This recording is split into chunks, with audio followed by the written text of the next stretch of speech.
Hallelujah. खुदावंद यीशु मसीह में आप सबकी सलामती हो। मेरा नाम पास्टर हेनरी है और मेरा ताल्लुक दुबई से है। और आज खुदा ने मेरे दिल में जो पैगाम डाला है उसका नाम है पीस। पीस को इब्रानी में बोलते हैं शालोम, और उर्दू में पीस को इत्मीनान भी बोलते हैं, सुकून भी बोलते हैं, चैन भी बोलते हैं। तो 3-4 मुख्तलिफ नामों से उर्दू में इसको पुकारा जाता है। और पीस जब हम बोलते हैं, पीस का मतलब मैंने पिछले अपने गुज़िश्ता मैसेजेस में भी आपको समझाया है। पीस का मतलब हरगिज़ ये नहीं है कि पीस अगर है तो प्रॉब्लम ज़िंदगी में नहीं है। पीस का मतलब ये है, मैं इंग्लिश में इसको बोलता हूँ, इसमें मैंने इंग्लिश में इसकी डेफिनेशन लिखी है, फिर मैं इसको ट्रांसलेट करता हूँ आपके लिए।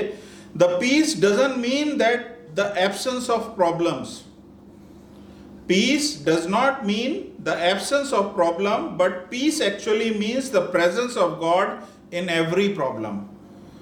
So अब उर्दू में मैं आपको समझाता हूँ। पीस का ये मतलब नहीं है कि हमारी जिंदगी में प्रॉब्लम्स नहीं होंगी, बल्कि पीस का मतलब ये है कि हमारी जिंदगी में खुदा होगा, उन प्रॉब्लमों के साथ या उन प्रॉब्लमों के दरमियान खुदा होगा।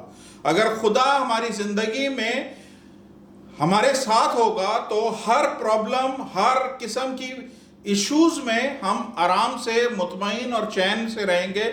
ये है पीस के मायने, और ये चीज पीस के बिब्लिकल मायने भी, कि अगर खुदावंद आपको बोलता है पीस बी अपॉन यू या peace be with you, that means कि इसका ये मतलब नहीं कि मैं और आप, हम लोग एग्जेम्प्टेड हो गए हैं कि अब हमारी जिंदगी में प्रॉब्लम बिल्कुल आएंगी। और प्रॉब्लम जब आएंगी, खुदा हमारे साथ होगा या हम खुदा में होंगे, तो हम उन प्रॉब्लमों के दरमियान हम सुकून से रह सकते हैं। मेरे साथ एक हवाला देख लें, फिर आपको मैं आगे चल के और बताता हूं इसके बारे में। यूहन्ना की अंजील उसका 16वां बाब और उसकी 33वीं आयत, यानी gospel of John chapter 16 verse 33। इसमें लिखा हुआ है, मैंने तुमसे ये बातें इसलिए कही कि तुम मुझ में इत्मीनान पाओ। दुनिया में मुसीबत उठाते हो, लेकिन खातिर जमा रखो, मैं दुनिया पे गालिब आया हूं। इंग्लिश में पढ़ देता हूं। I have told you these things so that in me you may have peace. In me, खुदावंद यीशु मसीह बोल रहे हैं, in me you may have peace. In the world, in this world, you will have troubles, but take heart, I have overcome the world. तो खुदावंद यीशु मसीह क्या बोल रहे हैं? अगर आप मुझ में होगे, मेरे में होगे, तो आप पीस में होगे। अगर आप दुनिया में होगे तो दुनिया में जब होगे, तो दुनिया में चूंकि प्रॉब्लम, ट्रबल्स, परेशानियां हैं, तो उधर परेशानियां आपको मिलेंगी। अब ये बात लिख तो दिए खुदा के कलाम में, और इसको समझाने के लिए भी मैं समझता हूं कि हमें खुदा की हिकमत की ज़रूरत है, क्योंकि हम दुनिया में रहते हुए, हम हैं दुनिया में, हम इस दुनिया में रहते हुए ज़ाहिर है हमें प्रॉब्लम्स आएंगी, हमें परेशानियां आएंगी, हमें ये सारी मुसीबतें जो इस बाइबल में लिखी हुई है, इस आयत में लिखी है कि दुनिया में हो, दुनिया में मुश्किलें और मुसीबतें हैं, तो ये हमारे हिस्से में भी आएंगी क्योंकि हम दुनिया में। लेकिन खुदा का कलाम बोलता है कि अगर तुम मुझ में हो तो तुम पीस में रहोगे, तुम इत्मीनान रहोगे, तुम चैन से और सुकून से रहोगे। इसका क्या मतलब है? इसे ध्यान से आप इस तरह समझ लें कि 2 बोट्स हैं। बोट्स का मतलब है 2 कश्तियां हैं। एक कश्ती दुनिया की है और एक कश्ती खुदा की है। एक कश्ती का नाम दुनिया है, एक कश्ती का नाम खुदा है। और खुदा क्या बोल रहा है? अगर तुम दुनिया की कश्ती में होगे तो मुसीबतें भी आएंगी, परेशानियां भी आएंगी, प्रॉब्लम्स भी आएंगी, और ये सारी चीजें इस कश्ती में है जिसका नाम दुनिया है। लेकिन अगर तुम मेरे इस वाली कश्ती में होगे जिसका नाम यीशु है, तो तुम्हारी जिंदगी में इत्मीनान और सुकून रहेगा। हालेलुया।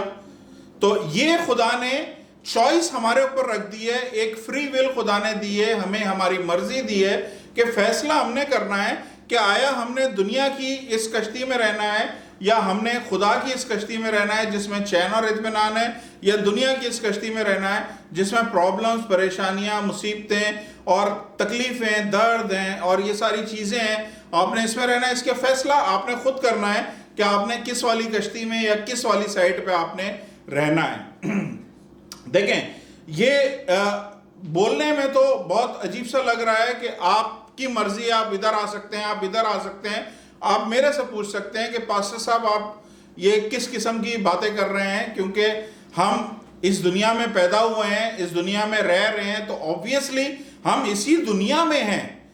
जब हम पैदा इस दुनिया में हुए हैं, रह इस दुनिया में रहे, तो ऑफ कोर्स हमारी जो कश्ती है वो दुनिया वाली कश्ती है। हम इस दुनिया में ही हमें रहना है जब तक हमारी आंखें बंद नहीं होती हैं। जो असूलन बात जो समझ में आने वाली बात है वो यही है कि हम इस दुनिया में पैदा हुए हैं, इस दुनिया में रह रहे हैं, तो हमें इस दुनिया की कश्ती में ही रहना है जिसमें सारी प्रॉब्लम्स हैं, सारी परेशानियां हैं, ये सारी चीजें हैं। तो आप फिर कौन सी बात कर रहे हो कि दूसरी कश्ती भी है जिसको हम खुदावंद यीशु मसीह बोलते हैं। अगर हम दुनिया में नहीं रहें, उस कश्ती में रहें, तो हमें हमारी जिंदगी में चैन और सुकून होगा। ये आप थोड़ा सा पास्टर हेनरी समझा सकें। मैं आपको बता रहा हूं, आप दुनिया में पैदा हुए और दुनिया में आप रह रहे हैं, इसलिए ये दुनिया की सारे चैलेंजेस आपकी जिंदगी में। लेकिन एक और चीज है जिसे हम कहते हैं नए सिरे से पैदा होना। आप अपनी मां से जन्म लिया, आप मां से पैदा हुए, आप दुनिया में आ गए, दुनिया में रह रहे हैं, आपकी जिंदगी में चैलेंजेस, प्रॉब्लम, परेशानियां, सब चीजें हैं। लेकिन मैं जो बात कर रहा हूं वो ये बात कर रहा हूं, आप एक दफा बॉर्न हो गए हैं, लेकिन क्या आप बॉर्न अगेन हुए एक और दफा? बॉर्न अगेन का मतलब है एक दफा और नए सिरे से पैदा होना।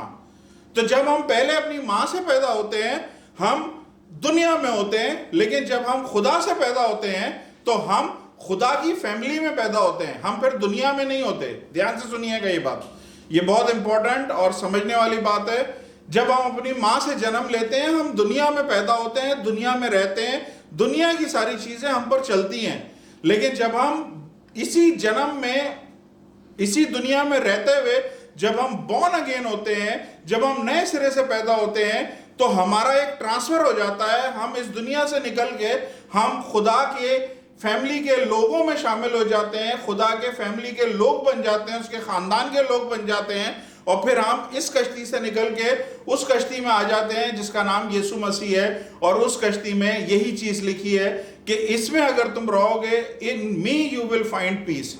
अगर तुम मेरे में रहोगे तो तुम्हें हर जगह, हर सर्कमस्टेंसेस में सिर्फ सुकून और इत्मीनान मिलेगा। कोई चिंता, कोई परेशानी की कोई जरूरत नहीं है। अब मैं आपसे यह पूछना चाहता हूं कि हम इस दुनिया में रहते हुए हम कैसे खुदा के पास या खुदा की कश्ती में जा सकते हैं। देखें, खुदा के कलाम में बड़ा वाज़ेह अल्फाज में लिखा हुआ है कि you are in the world but you are not of the world. मतलब तुम दुनिया में हो लेकिन दुनिया के नहीं हो। जैसे खुदावंद यीशु मसीह ने बोला था, मैं दुनिया में हूं लेकिन मैं दुनिया का नहीं हूं। इसी तरह जो लोग खुदा से पैदा हुए हैं, जो लोग बॉर्न अगेन हैं, जिन लोगों ने नए सिरे से नई पैदाइश का तजर्बा लिया है, वो लोग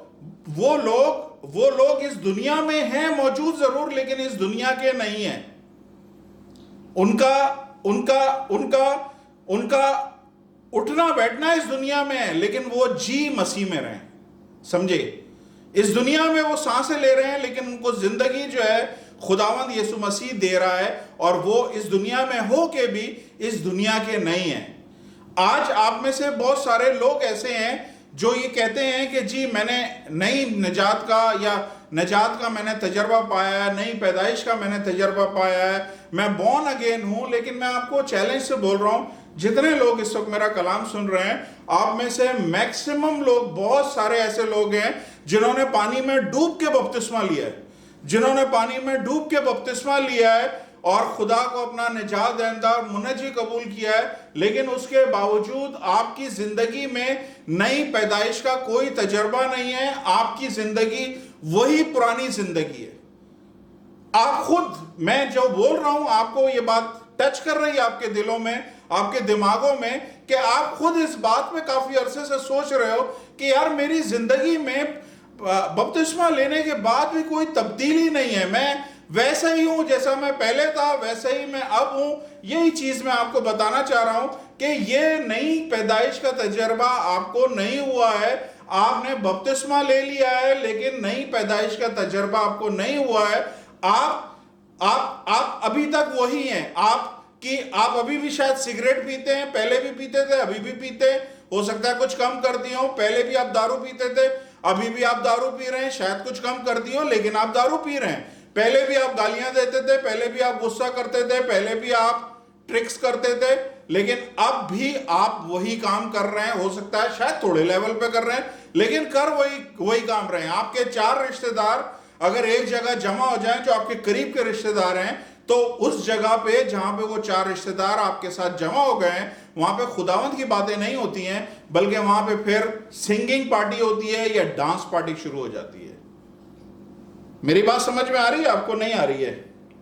आपका लाइफ स्टाइल वही पुराना वाला है, आप वही गंदे क्लिप्स देख रहे हैं, वही गलत बेहुदा किस्म की मूवीज देख रहे हैं, बेहुदा किस्म के डांसेस और ड्रामे देख रहे हैं। आपकी जिंदगी में कोई फर्क नहीं है जो बपतिस्मा लेने से पहले था और बपतिस्मा लेने के बाद कोई फर्क नहीं है मेरे भाइयों और बहनों, इसलिए कि आपको नई पैदाइश का तजर्बा बिल्कुल भी नहीं हुआ है। आपके साथ जो लोग रह रहे हैं उन्होंने पता है अभी तक बपतिस्मा क्यों नहीं लिया है?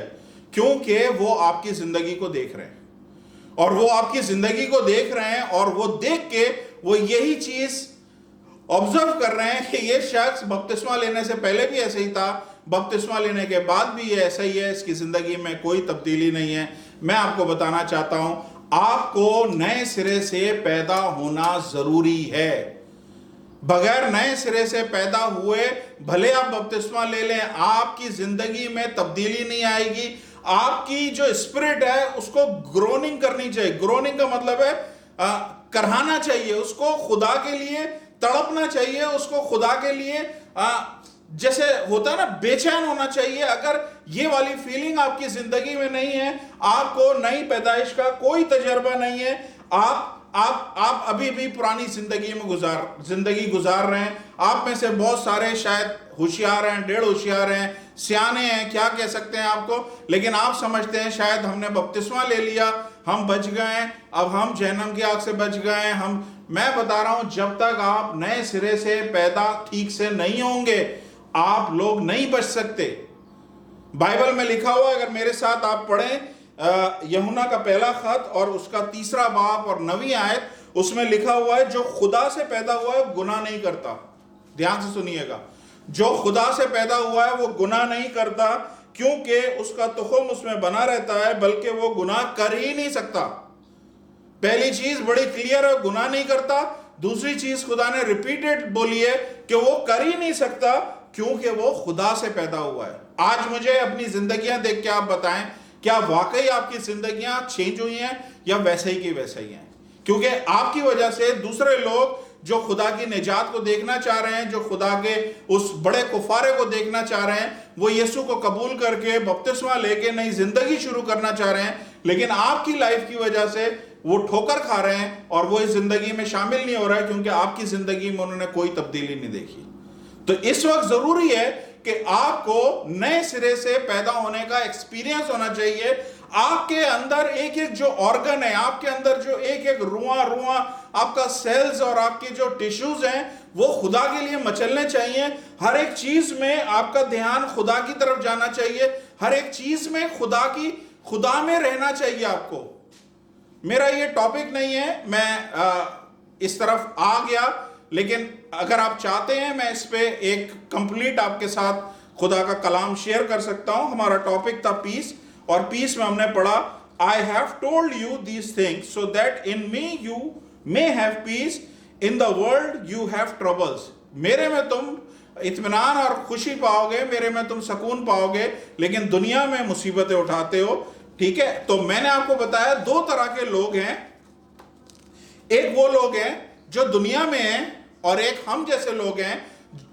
एक वो लोग हैं जो दुनिया में पैदा हुए, दुनिया के हैं, दुनिया में रहते हैं। एक हम जैसे लोग हैं जो खुदा से पैदा हुए हैं लेकिन रहते दुनिया में। हम लोग एज अ एजेंट हैं, समझ लें आप, हम लोग एज अ एजेंट हैं कि हम लोग हैं कहीं और के। बाइबल भी बोलती है कि ये परदेश है हमारे लिए, ये दुनिया हमारे लिए हमारा शहर नहीं है, बल्कि हमारा शहर कोई और है, हमारी नेशनलिटी कहीं और की है। हम यहाँ पे किसी मकसद के लिए आए हुए हैं, हम एक एजेंट के तौर पे यहाँ पे आए हुए हैं। तो दो शख्स हैं, एक जो इस दुनिया में पैदा हुआ है, इस दुनिया में रहता है, इस दुनिया की मुश्किलात को फेस करता है। दूसरा वो शख्स है जो मेरी तरह, जिसने नया जन्म का तजर्बा पाया है, नई पैदाइश का एक्सपीरियंस लिया है, जो खुदा से पैदा हुआ है, जो गुनाह कर नहीं सकता। वो रहता दुनिया में है लेकिन गुनाह नहीं कर सकता। बिल्कुल इसी तरह है जैसे मैं इस वक्त दुबई में हूं, दुबई में मैं रहता हूं, लेकिन मैं दुबई का नेशनल नहीं हूं, मैं दुबई का सिटीजन नहीं हूं, मैं दुबई का शहरी नहीं हूं। ये दुबई मेरे लिए परदेश है। मैं आया हूं अपने मुल्क से इस जगह पे परदेश में किसी काम के लिए, और फिर एक दिन मैं अपने मुल्क में वापस लौट जाऊंगा। इसी तरह जो मसीह से पैदा हुए हैं वो इस दुनिया में भले रह रहे हैं, लेकिन वो इस दुनिया के हैं नहीं, वो they are not of the world. Hallelujah. आपने कमल का फूल देखा है? कमल का फूल होता कीचड़ में, उगता वो कीचड़ में, उसकी जड़ें कीचड़ में होती हैं, लेकिन कभी भी कमल का फूल कीचड़ के अंदर नहीं खिलता, कीचड़ से ऊपर होके खिलता है। यही मेरा और आपका काम है कि हम रहना इसी दुनिया में है, लेकिन हमने इस दुनिया की चीजों को अपने अंदर लेना नहीं है, हमने बाहर खिलना है, हमने बिल्कुल अलग से नजर आना है, ताकि लोग पहचान सकें यार ये कीचड़ में इतनी खूबसूरत चीज क्या है। पानी का जहाज आपने देखा है कभी? पानी का जहाज पानी में जब चल रहा होता है तो वो पानी को अपने अंदर अलाउ नहीं करता है, क्योंकि अगर जिस पानी पे वो चल रहा है, जिस समुद्र में वो चल रहा है, अगर उस पानी को वो अपने अंदर अलाउ कर लेगा वो डूब जाएगा। इसलिए पानी का जहाज पानी में रहता है लेकिन पानी के ऊपर रहता है। यही खुदावंद यीशु मसीह मेरे और आपको बोल रहे हैं कि in me you will find rest, in me you will find peace. अगर तुम मेरे में होगे तुम पीस, तुम इत्मीनान, तुम सुकून में रहोगे। लेकिन अगर तुम दुनिया में होगे तो दुनिया में सारी मुश्किलात, तकलीफें, प्रॉब्लम सब कुछ है। हालेलुया। आज मैं आपसे पूछना चाह रहा हूं कि आप कौन सी बोट में बैठे हैं, आप कौन सी कश्ती में? क्या आज आप लोग परेशान हैं? क्या आज आप लोग डरे हुए हैं? क्या आप लोग कल के बारे में परेशान हैं? क्या आप लोग कोरोना वायरस के बारे में परेशान हैं?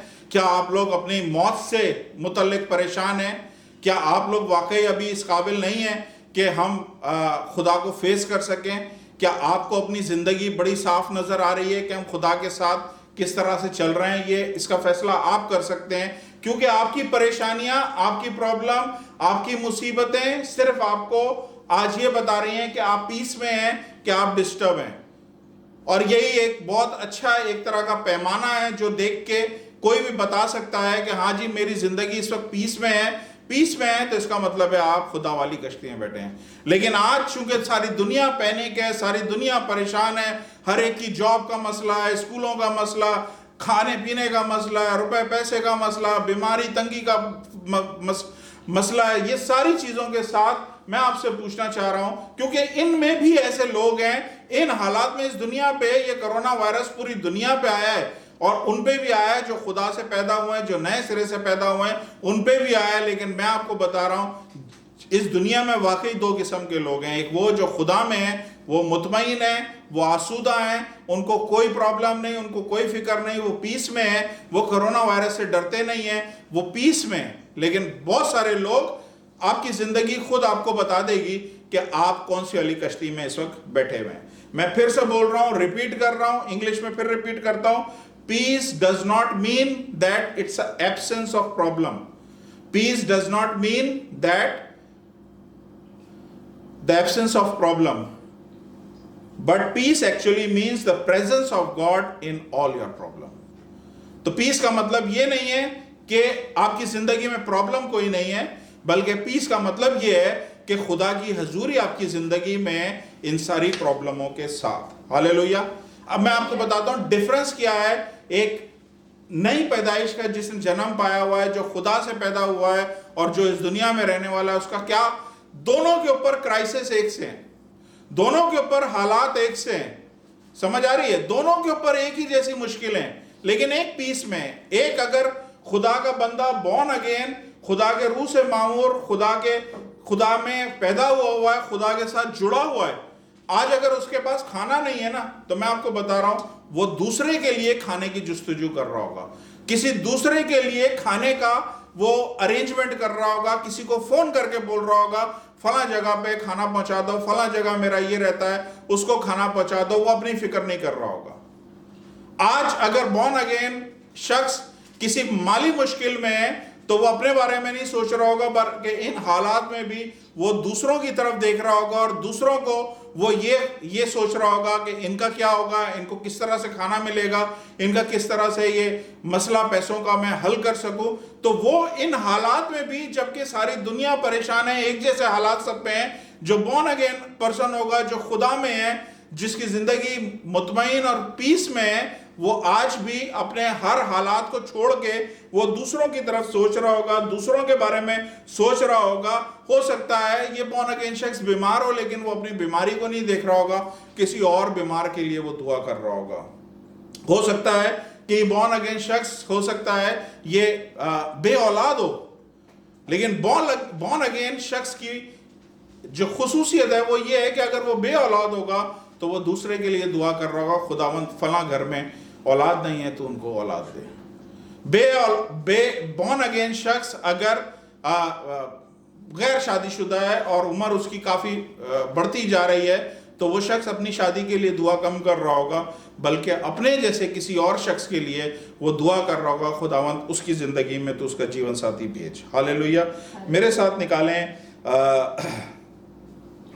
निकालें कलोशियंस, कुलसियों की किताब, उसका 3 बाब और 15वीं आयत।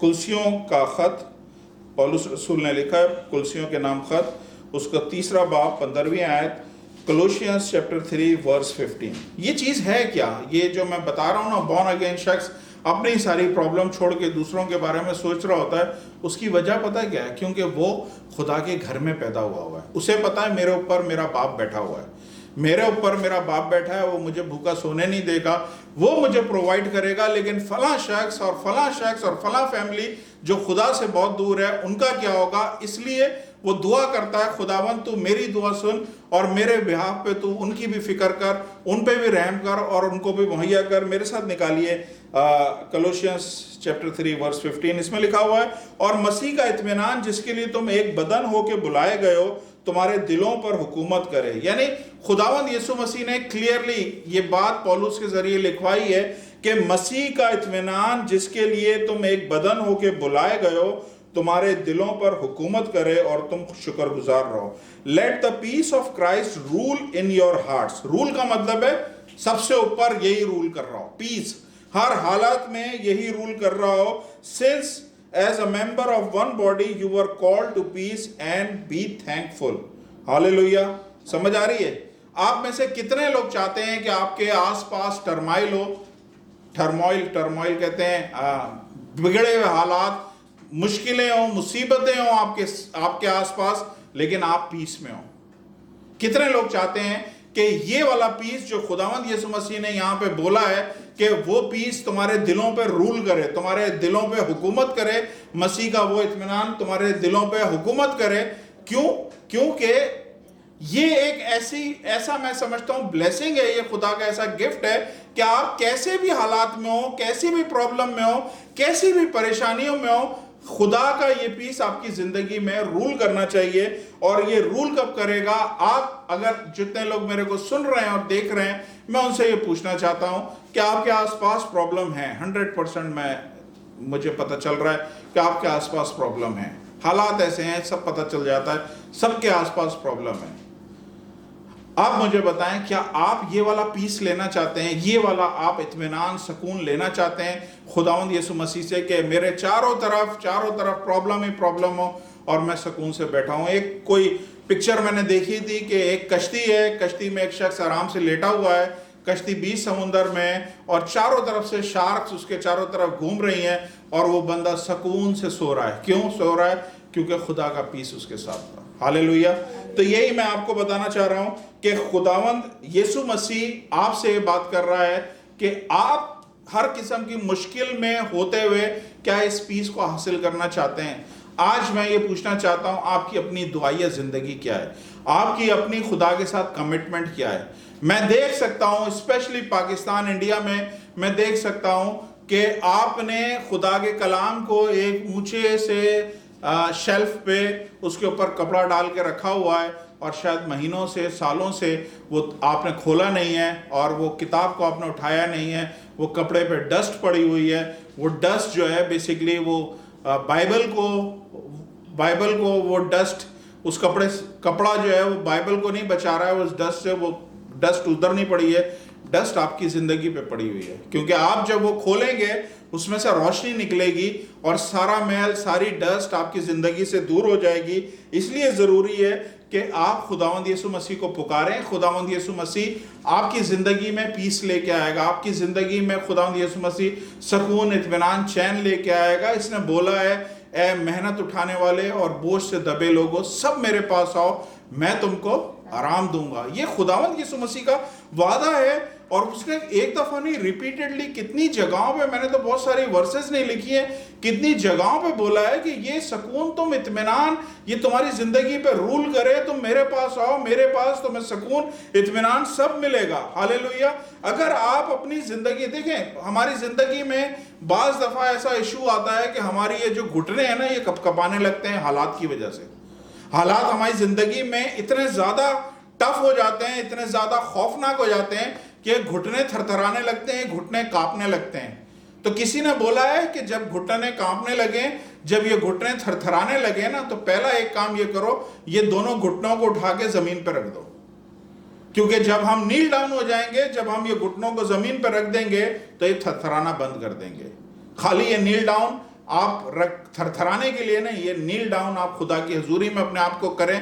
आपके घुटने कभी भी दोबारा से थरथराएंगे नहीं, आप हालात से परेशान नहीं होंगे। क्योंकि अगर आप अपने इस थरथराते हुए घुटनों को खुदा के सामने आप झुकाते हो, मैं आपको चैलेंज से बोलता हूं, खुदावंद आपको हर तूफान में, हर प्रॉब्लम में, हर आजमाइश में खुदावंद आपको तसल्ली, चैन और सुकून देता रहेगा। हालेलुया।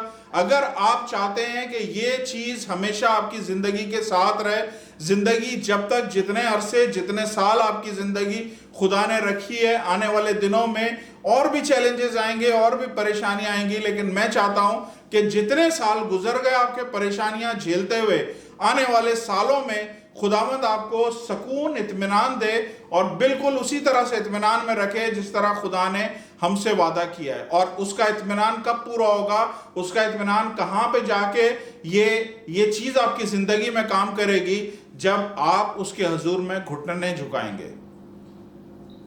आज मैं ऐसे ही शख्स के बारे में आपसे बात करना चाहता हूं जिसकी जिंदगी में इतनी बड़ी आजमाइश थी, इतनी बड़ी आजमाइश थी, शायद मैं सोच भी नहीं सकता, कोई भी नहीं सोच सकता, इतनी बड़ी उसकी जिंदगी में आजमाइश थी। लेकिन उस बंदे का पीस, उस बंदे का जो इत्मीनान था, उस बंदे के ऊपर जो सुकून था, जो उसके ऊपर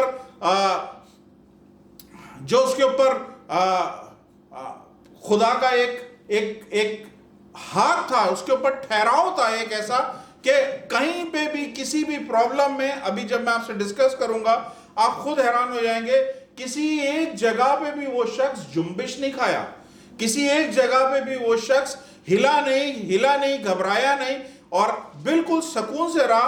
क्यों सुकून से रहा?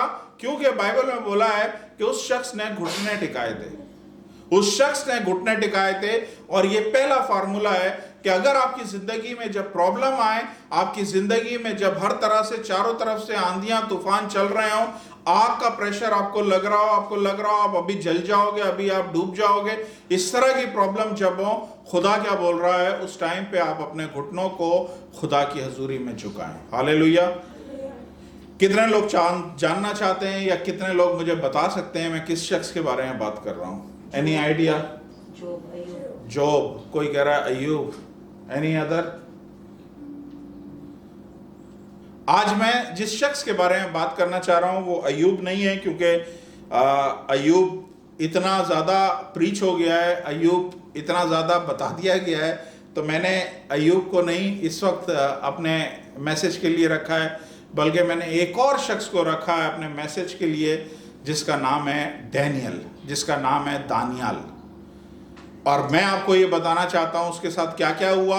हम बहुत क्विकली जाएंगे, कोशिश करेंगे, खुदा ने बहुत सारा कलाम मुझे दिया है, मुझे नहीं पता मैं सारा ख़त्म कर सकूंगा नहीं कर सकूंगा, लेकिन मेरा ये वादा है कि मैं कोशिश करूंगा कि आपको मैं मैक्सिमम आज जो आपकी रूहानी ग़िज़ा है, आपको वो फार्मूला, वो सीक्रेट मैं दे दूं कि इवन अगर शेरों की मांद में भी आपको डाल दिया जाए तो आप किस तरह से सुकून में रह सकते हैं। मकसद इससे बढ़कर तो कोई और सुकून हो ही नहीं सकता कि शेर आपके सामने है, आप शेरों के पिंजरे में डाल दिए गए और एक दो शेर नहीं है, बहुत सारे शेर भूखे वहां पे हैं और उसके बावजूद आप सुकून में रहें। ये मैं कहता हूँ हाइट है, ये मैं कहता हूँ कि इंतहा है उस सुकून की, इत्मीनान की जो खुदा हमें देता है। हालेलुया। मेरे साथ निकालें आप दानियाल, पुराने अहदनामे में किताब है, उसका 6वां बाब हम पूरा पढ़ेंगे क्योंकि ये सारी ही बातें बहुत सारी इंपॉर्टेंट हैं। मैं सारी चीज़ों पे आपको नहीं एक्सप्लेन करूंगा क्योंकि मुझे बहुत टाइम चाहिए इसके लिए। मैं कुछ खास बातें, मोटी मोटी बातें मैं आपको बताना चाहता हूँ। Daniel chapter 6 and full chapter we are going to read. दानियाल उसका 6वां बाब हम पूरा पढ़ेंगे, लेकिन 6वां बाब पढ़ने से पहले हम 5वें बाब की आखिरी 2 आयतें जरूर पढ़ेंगे क्योंकि 6वां बाब 5वें बाब की आखिरी 2 आयतों से कनेक्टेड है। यानी 6वां जो चैप्टर है वो 5वें चैप्टर की आखिरी 2 आयतों से कनेक्टेड है। मैं आपके लिए सिर्फ उर्दू में पढ़ूंगा क्योंकि टाइम बहुत तेजी से जा रहा है, इसलिए हम इंग्लिश में नहीं पढ़ेंगे, मैं उर्दू में आपके लिए पढ़ता हूं। डैनियल 5 बाब और उसकी 29वीं और 30वीं आयत। इसमें लिखा है, जब बेलशस्सर, ये एक बादशाह है, इसके बाप का नाम था नबूकदनजर। सब जानते हैं नबूकदनजर को, ये नबूकदनजर का बेटा, इसका नाम है बेलशस्सर। तब बेलशस्सर ने हुक्म किया और दानियाल को अर्गवानी खलत पहनाया गया और जरीन तोक उसके गले में डाला गया और मनादी कराई गई कि वो मुमलिकत में 3रे दर्जे का हाकिम हो। उसी रात बेलशस्सर कसदियों का बादशाह कत्ल हुआ और दारामादी ने 62 बरस की उम्र में उसकी सल्तनत हासिल करी। हालेलुया। मैं एक चीज़ आपको बता दूं, मेरा तलफ़ुज़, मेरी उर्दू इतनी ज़्यादा अच्छी नहीं है क्योंकि मैं पिछले 20 सालों से पाकिस्तान से बाहर रह रहा हूं, तो मेरी उर्दू में गलतियां हैं, मेरे बोलने में, ग्रामर में गलतियां हैं, तो आप इन चीज़ों को इग्नोर करें कि ये पास्टर को बोलना नहीं आता या ये पास्टर को सही तलफ़ुज़ नहीं आता, बल्कि खुदा के कलाम पे गौर करें कि खुदा इस पास्टर के ज़रिए आपसे क्या बात करना चाहता है। तो 2 आयतें मैंने पढ़ी हैं। 2 आयतों में मैंने बताया कि जो बादशाह था, जो नबूकदनजर का जो बेटा था, उसने उसको 3रे नंबर का उस गवर्नमेंट में 3रे दर्जे का हाकिम बनाया और उसी रात वो बादशाह कसदियों के, वो बादशाह जो है वो मादी के एक बादशाह के हाथों मारा गया जिसका नाम था दारा। इसे इंग्लिश में डायरस लिखा हुआ है। अब 6वां बाब में पढ़ रहा हूँ, ध्यान से सुनिएगा। दारा को पसंद आया कि मुमलिकत पर 120 नाजिम मुकर्रर करे जो तमाम मुमलिकत पर हुकूमत करें। आप जितने भी इंडिया नेपाल से ताल्लुक़ रखते हैं, प्लीज़ अपनी अपनी लैंग्वेजेस में ज़रूर इस हवाले को पढ़ें। 6वां पूरा बाब पढ़िए और 5वें चैप्टर की लास्ट 2 आयतें ज़रूर पढ़ें।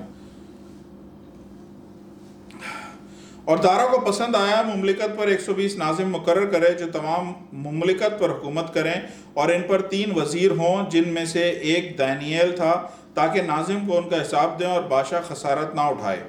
और चूँकि दानियाल में फाजिल रूह थी, इसलिए वो उन वज़ीरों और नाज़मों पर सबकत ले गया और बादशाह ने चाहा उसे तमाम मुल्क पर मुख्तार ठहराए। तब उन वज़ीरों और नाज़मों ने चाहा कि मुल्कदारी में दानियाल पर कसूर साबित करें, लेकिन वो कोई मौका या कसूर ना पा सके क्योंकि वो दयानतदार था और उसमें कोई ख़ता या तकसीर ना थी। तब उन्होंने कहा, हम दानियाल को उसके खुदा की शरीयत के सिवा किसी और बात में कसूरवार नहीं पाएंगे। ध्यान से सुनिएगा।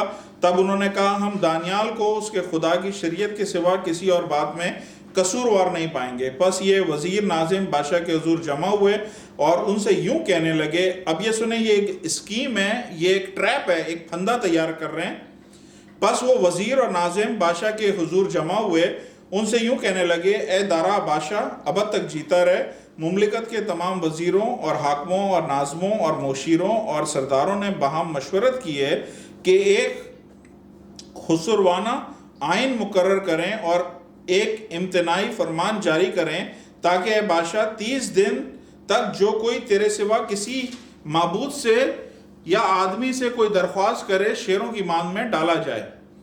अब ए बादशाह इस फरमान को कायम कर और नविश्ते पर दस्तखत कर, ताकि तब्दील ना हो, जैसे मादियों और फारसियों के आइन जो तब्दील नहीं होते। बस दारा बादशाह ने उस नविश्ते पर फरमान पर दस्तखत कर दिए, और जब दानियाल ने मालूम किया कि इस नविश्ते पर दस्तखत हो गए हैं, तो अपने घर में आया। अब ध्यान से सुनिएगा, जब दानियाल ने मालूम किया कि इस नविश्ते पर दस्तखत हो गए हैं, तो वो अपने घर में आया और उसकी कोठरी का दरीचा यरूशलेम की तरफ खुला था। वो दिन में 3 मरतबा, ये भी ध्यान से सुनिएगा, वो दिन में 3 मरतबा हस्ब मामूल पे गौर करिएगा, इंग्लिश में लिखा है यूजुअल, हस्ब मामूल घुटने टेक कर, मैंने बोला ना घुटने टेक कर खुदा के हुजूर दुआ और उसका शुक्रगुजारी करता था। तब ये लोग जमा हुए और देखा कि दानियाल अपने खुदा के हुजूर दुआ और इल्तिमास कर रहा है। बस उन्होंने बादशाह के पास आकर उसके हुजूर उसके फरमान का यूं जिक्र किया, है बादशाह, क्या तूने इस फरमान पर दस्तखत नहीं किए कि 30 रोज तक जो कोई तेरे सिवा किसी माबूद या आदमी से कोई दरख्वास्त करे, शेरों की मांद में डाल दिया जाए? बादशाह ने जवाब दिया, मादियों और फारसियों के ला तब्दील आइन के मुताबिक ये बात सच है। तब उन्होंने बादशाह के हुजूर अर्ज किया कि ए बादशाह, दानियाल जो यहूदा के असीरों में से है, ना तेरी परवाह करता है, ना उस इम्तनाई फरमान को जिस पर तूने दस्तखत किए हैं खातिर में लाता है, बल्कि हर रोज 3 बार दुआ करता है। जब बादशाह ने ये बातें सुनी तो निहायत रंजीदा हुआ। उसने दिल में चाहा कि दानियाल को छुड़ाए और सूरज डूबने तक उसके छुड़ाने में कोशिश करता रहा। फिर ये लोग बादशाह के हुजूर फराहम हुए और बादशाह से कहने लगे, ए बादशाह, तू समझ ले कि मादियों और फारसियों का आइन यूं है कि जो फरमान है वो कानून बादशाह मुकर्रर करे कभी नहीं बदलता। तब बादशाह ने हुक्म दिया और वो दानियाल को लाए और शेरों की मांद में डाल दिया। पर बादशाह ने दानियाल से कहा, ये सुनिएगा, बादशाह ने दानियाल से कहा, तेरा खुदा जिसकी तू हमेशा इबादत करता है तुझे छुड़ाएगा। और एक पत्थर लाकर उस मांद के मुंह पर रख दिया, और बादशाह ने अपनी और अपने अमीरों की मोहर उस पर कर दी, ताकि वो बात जो दानियाल के हक में ठहराई गई है तब्दील ना हो। तब बादशाह अपने कसर में गया और उसने सारी रात फाका किया, मौसीकी के साथ उसके सामने ना लाए, और उसकी नींद जाती रही। और बादशाह सुबह सवेरे उठा और जल्दी शेरों की मांद की तरफ चला, और जब मांद पर पहुंचा तो गमनाक आवाज से दानियाल को पुकारा। बादशाह ने दानियाल को खिताब करके कहा, ए दानियल, जिंदा खुदा के बंदे, क्या तेरे खुदा जिसकी तू हमेशा इबादत करता है कादिर हुआ कि तुझे शेरों से छुड़ाए? तब दानियल ने बादशाह से कहा, ए बादशाह, अब तक जीता रहे। मेरे खुदा ने अपने फरिश्ते को भेजा और शेरों के मुंह बंद कर दिए, और उन्होंने मुझे जरर न पहुंचाया, क्योंकि मैं उसके हुजूर बेगुनाह साबित हुआ, और तेरे हुजूर भी, ए बादशाह, मैंने खता नहीं की। बस बादशाह निहायत शादमान हुआ, हुक्म दिया दानियल को उस मांद से निकालें। बस दानियल उस मांद से निकाला गया और मालूम हुआ कि उसे कुछ जरर ना पहुंचा, क्योंकि उसने अपने खुदा पर तवक्कुल किया था। सुने आपने, क्योंकि उसने अपने खुदा पर तवक्कुल किया था। और बादशाह ने हुक्म दिया, वो उन शख्सों को जिन्होंने दानियाल की शिकायत की है लाए, उनको बच्चों और बीवियों समेत उनको शेरों की मांद में डाल दिया, और शेर उन पर गालिब आए, और इससे बेशतर के मांद की तय तक पहुंचे, शेरों ने उन सब की हड्डियां तोड़ डाली। तब दारा बादशाह ने सब लोगों और कौमों और अहले लुगत को जो रोए जमीन पर बसते हैं नामा लिखा, तुम्हारी सलामती अफजून हो। मैं ये फरमान जारी करता हूँ, मेरी मुमलिकत के हर सूबे के लोग दानियल के खुदा के हुजूर तरसान और लरजान हों, क्योंकि वही जिंदा खुदा है और हमेशा कायम है। उसकी सल्तनत लाजवाल है, उसकी मुमलिकत अब तक रहेगी। वही छुड़ाता और बचाता, और आसमान और ज़मीन वही निशान और अजायब दिखाता है। उसने दानियल को शेरों के पंजों से छुड़ाया। पस ये दानियल की सल्तनत और खुरस फारसी की सल्तनत में कामयाब रहा। खुदावंत के कलाम के पढ़े और सुने जाने पर उसकी बड़ी बरकत हो। हालेलुया। हालेलुया। उम्मीद है कि आप लोग सब मेरे साथ होंगे और जो कुछ मैंने आपको बताया है आपने ध्यान से सुना होगा। हालेलुया।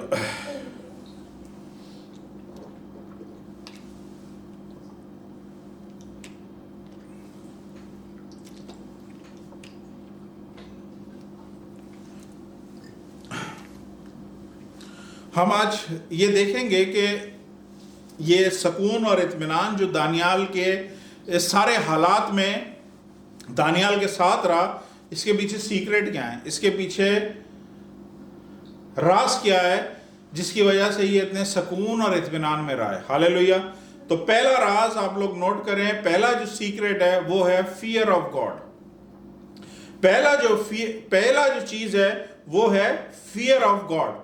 ये शख्स सिर्फ खुदा से डरता था और किसी से भी नहीं डरता था। दानियल जो है, डैनियल, मैं इंग्लिश में डैनियल ही बोलूंगा, मेरे लिए बोलना जरा इजी हो जाता है। तो डैनियल जो है वो सिर्फ खुदा से डरता था, बाकी किसी से भी नहीं डरता था। क्योंकि मैंने आपको पिछले चैप्टर की 5वें चैप्टर की आखिरी 2 आयत पढ़ाई हैं, लेकिन वो अगर 5वां चैप्टर पूरा आप पढ़ेंगे तो आपको पता चलेगा कि ये नबूकदनेस्सर बादशाह तो शायद खुदा पे ईमान लेके आ गया था, लेकिन जो इसका बेटा बेलशस्सर था ये खुदा पे ईमान नहीं लेके आया था, बल्कि ये इंतहाई करप्ट और इंतहाई शरीर किस्म का बादशाह था और खुदा की नज़र में ये बिल्कुल भी काबिल कबूल नहीं था और इसने कुछ ऐसी हरकतें भी करी थी जिसकी वजह से खुदा इनसे नाराज था। इसने एक काम 5वें चैप्टर में ये किया, मैं पीछे वाले बादशाह की बात कर रहा हूं। इसने एक काम पीछे वाले चैप्टर में ये किया कि इसने हैकल में से वो तमाम जो बर्तन होते हैं, गिलास होते हैं, कप्स होते हैं सोने के, वो मंगाए और उनमें उसने शराबें पी और अपनी बीवियों के साथ और अपने जो हुर्मे थी उनके साथ मिलके उसने वहां पे बहुत एक तरह का पार्टी करी और इस तरह से किया। जब वो शराब के नशे में और इस पार्टी में मगन था तब उसने देखा कि एक हाथ, सिर्फ इतना सा हाथ, कलाई तक का हाथ वहां पे जाहिर हुआ है और शम्मादान के पीछे वो हाथ कुछ लिखना शुरू कर दिया है। और जब उसने ये बादशाह ने देखा तो बादशाह इस बात से एकदम से खौफजदा हो गया कि ये खाली इतना सा हाथ कैसे यहाँ पे जाहिर हुआ और ये इतना सा हाथ आखिर लिख क्या रहा है। तो ये एकदम से पार्टी उसकी जो है ना एकदम से खौफ में बदल गई और उस टाइम पे उसने लोगों को बुलाना चाहा कि मुझे बताओ ये क्या चीज जो इस हाथ की उंगलियों ने लिख दी है दीवार पे, इसका क्या मतलब है। तो इतने में इसकी माँ आई और इसकी माँ ने बोला कि तेरे बाप के टाइम से एक हमारा बहुत अच्छा सर्वेंट है और उसका नाम है डैनियल और उसको खुदा ने स्पेशल अनॉइंटिंग दी है, स्पेशल उसको ब्लेसिंग है। वो ख्वाबों की ताबीर बताता है, वो रोयाओं की ताबीर बताता है, वो यकीनन ये भी पढ़ के बता देगा। तो बाइबल बताती है कि जब डैनियल को बुलाया गया तो डैनियल बिल्कुल भी नहीं घबराया, डैनियल बिल्कुल भी नहीं डरा, क्योंकि वो खुदा से डरता था। तो पहला सीक्रेट क्या था? पहला सीक्रेट मैंने बताया कि वो खुदा से डरता था, खुदा का खौफ उसके अंदर था। तो डैनियल ने जब वो पढ़ा तो डैनियल ने वो लिखा हुआ पढ़ के बादशाह को उसके फेस पे बोला कि तेरी हुकूमत 2 हिस्सों में तकसीम हो जाएगी और तू आज ही रात मारा जाएगा। मकसद कोई और होता तो शायद वो अदल बदल करके चीजों को चेंज करके बता देता, क्योंकि कोई और तो समझ नहीं रहा है लिखा क्या है। लेकिन दानियाल ने सच्चाई के साथ बगैर खौफ के उस पुराने बादशाह को, बेलशस्सर को, बिल्कुल स्ट्रेट बोल दिया कि आज ही तू मारा जाएगा और तेरी हुकूमत हमेशा के लिए तुझसे ले ली जाएगी। और सेम नाइट वो शख्स मारा गया, वो बादशाह मारा गया और उसकी हुकूमत जो है दारा बादशाह ने ले ली, जिसे डेरियस बोलते हैं। डेरियस ने वो हुकूमत उससे ले ली। तो अब मैं आपको ये बताना चाह रहा हूं, देखें हमारे पाकिस्तान, इंडिया में ना खुदा के खौफ के बारे में डिफरेंट कॉन्सेप्ट्स हैं कि अगर हमने ये काम किया तो खुदा ये काम की ये सजा देगा, अगर ये हमने गुनाह किया तो खुदा ये हमारे साथ सलूक करेगा, खुदा इतनी बड़ी सजाएं आने वाले दिनों में देगा, या हम जहन्नम में जाएंगे तो खुदा इतनी हमारी सजाओं को बढ़ा देगा। नहीं, खुदा का खौफ या फियर ऑफ गॉड का ये मतलब नहीं कि आप इस चीज से डरें कि अगर हमने ये किया तो खुदा हम पे और ज्यादा गुस्सा होगा, नाराज होगा और हमें पनिश करेगा। नहीं, प्लीज, मसीहों का खुदा इस तरह का खुदा नहीं है। मसीहों का खुदा इस तरह की सोच आपके जहनों में पढ़ाना नहीं चाहता, डालना नहीं चाहता कि आप ऐसा खौफ रखें कि खुदा के हाथ में जैसे कोई डंडा पकड़ा हुआ, आपने गलती करी तो दम से आपके सर के ऊपर मार देगा या आपको पनिश कर देगा। नहीं, हमारा खुदा ऐसा खुदा नहीं है। मैं आपको एक एग्जाम्पल देता हूं। हमारे चर्च में हमारे जो चर्च के फाउंडर हैं ब्रदर डेविड, उन्होंने ये हमारे चर्च में एक ओपनली ये मिसाल शेयर की थी और वो बहुत अच्छी मैं आपके साथ शेयर करना चाहता हूं। उन्होंने बताया था कि एक दफा कुछ नौजवान लड़के और लड़कियां शहर से बाहर वो गए इवेंजलिज्म की ट्रेनिंग के लिए। तो उनके चर्च ने उन नौजवानों को मुंतखब किया, 25-30 लड़के लड़कियों की टीम थी और उनको दूसरे शहर में भेजा। और उस जैसे हमारे पाकिस्तान में बहुत दफ़ा इस तरह के सेमिनार ट्रेनिंग होती हैं जो मरी वगैरह में या सवात में किसी ऐसी अच्छी जगह पे रखी जाती हैं ताकि लोग वहाँ पे एंजॉय भी करें और माहौल से भी वो आसूदा हों। तो ये 25-30 लड़के लड़कियां दूसरे शहर में गए और इनकी ट्रेनिंग शुरू हुई। सुबह से शाम तक ट्रेनिंग होती थी, रात को वहीं पे उनको सुलाया जाता था। फिर जब संडे का दिन आया, इतवार का दिन आया, तो उधर उन्होंने जो ट्रेनिंग वाले थे उन्होंने बोला आज आपकी छुट्टी है, आपने जहां जाना आप चले जाएं। तो कुछ लोग बीच पे चले गए, कुछ लोग शॉपिंग के लिए चले गए, कुछ लोग सिनेमा चले गए, कुछ लोग हल्ला गुल्ला करने चले गए। उन्हीं के दरमियान एक बहुत ही खूबसूरत प्यारी सी लड़की थी जिसपे सारे लड़के उस चक्कर में थे कि इस लड़की को हम अपने साथ ले जाएं, बीच पे ले जाएं या सिनेमा ले जाएं या हम किसी शॉपिंग पे ले जाएं। लेकिन वो लड़की ने साफ हर एक लड़के को मना कर दिया। तो एक लड़के ने उससे पूछ ही लिया कि तुम क्यों मना कर रही हो? उसने बोला मैं अपने बाप से डरती हूं। तो उसने बोला तुम्हारा बाप तो यहाँ पे है नहीं, वो देख ही नहीं रहे तुम्हें, तो फिर डरने की क्या बात है? तुम आओ, जाओ, चलो हमारे साथ, ये करते हैं वो करते हैं। उसने बोला मेरे बाप ने मुझे बड़े ट्रस्ट के साथ भेजा है, मेरे बाप ने मुझ पे एतमाद करके, मुझ पे भरोसा करके, ट्रस्ट करके मुझे इस जगह पे भेजा है और इस काम से भेजा है कि मैंने ये काम करना है। अगर उसको ये पता चल जाता है कि मैं सिनेमा गई थी, मैं बीच पे गई थी, मैं लड़कों के साथ घूम रही थी, तो मेरे बाप मुझे पनिश नहीं करेगा, मेरे बाप को दुख होगा।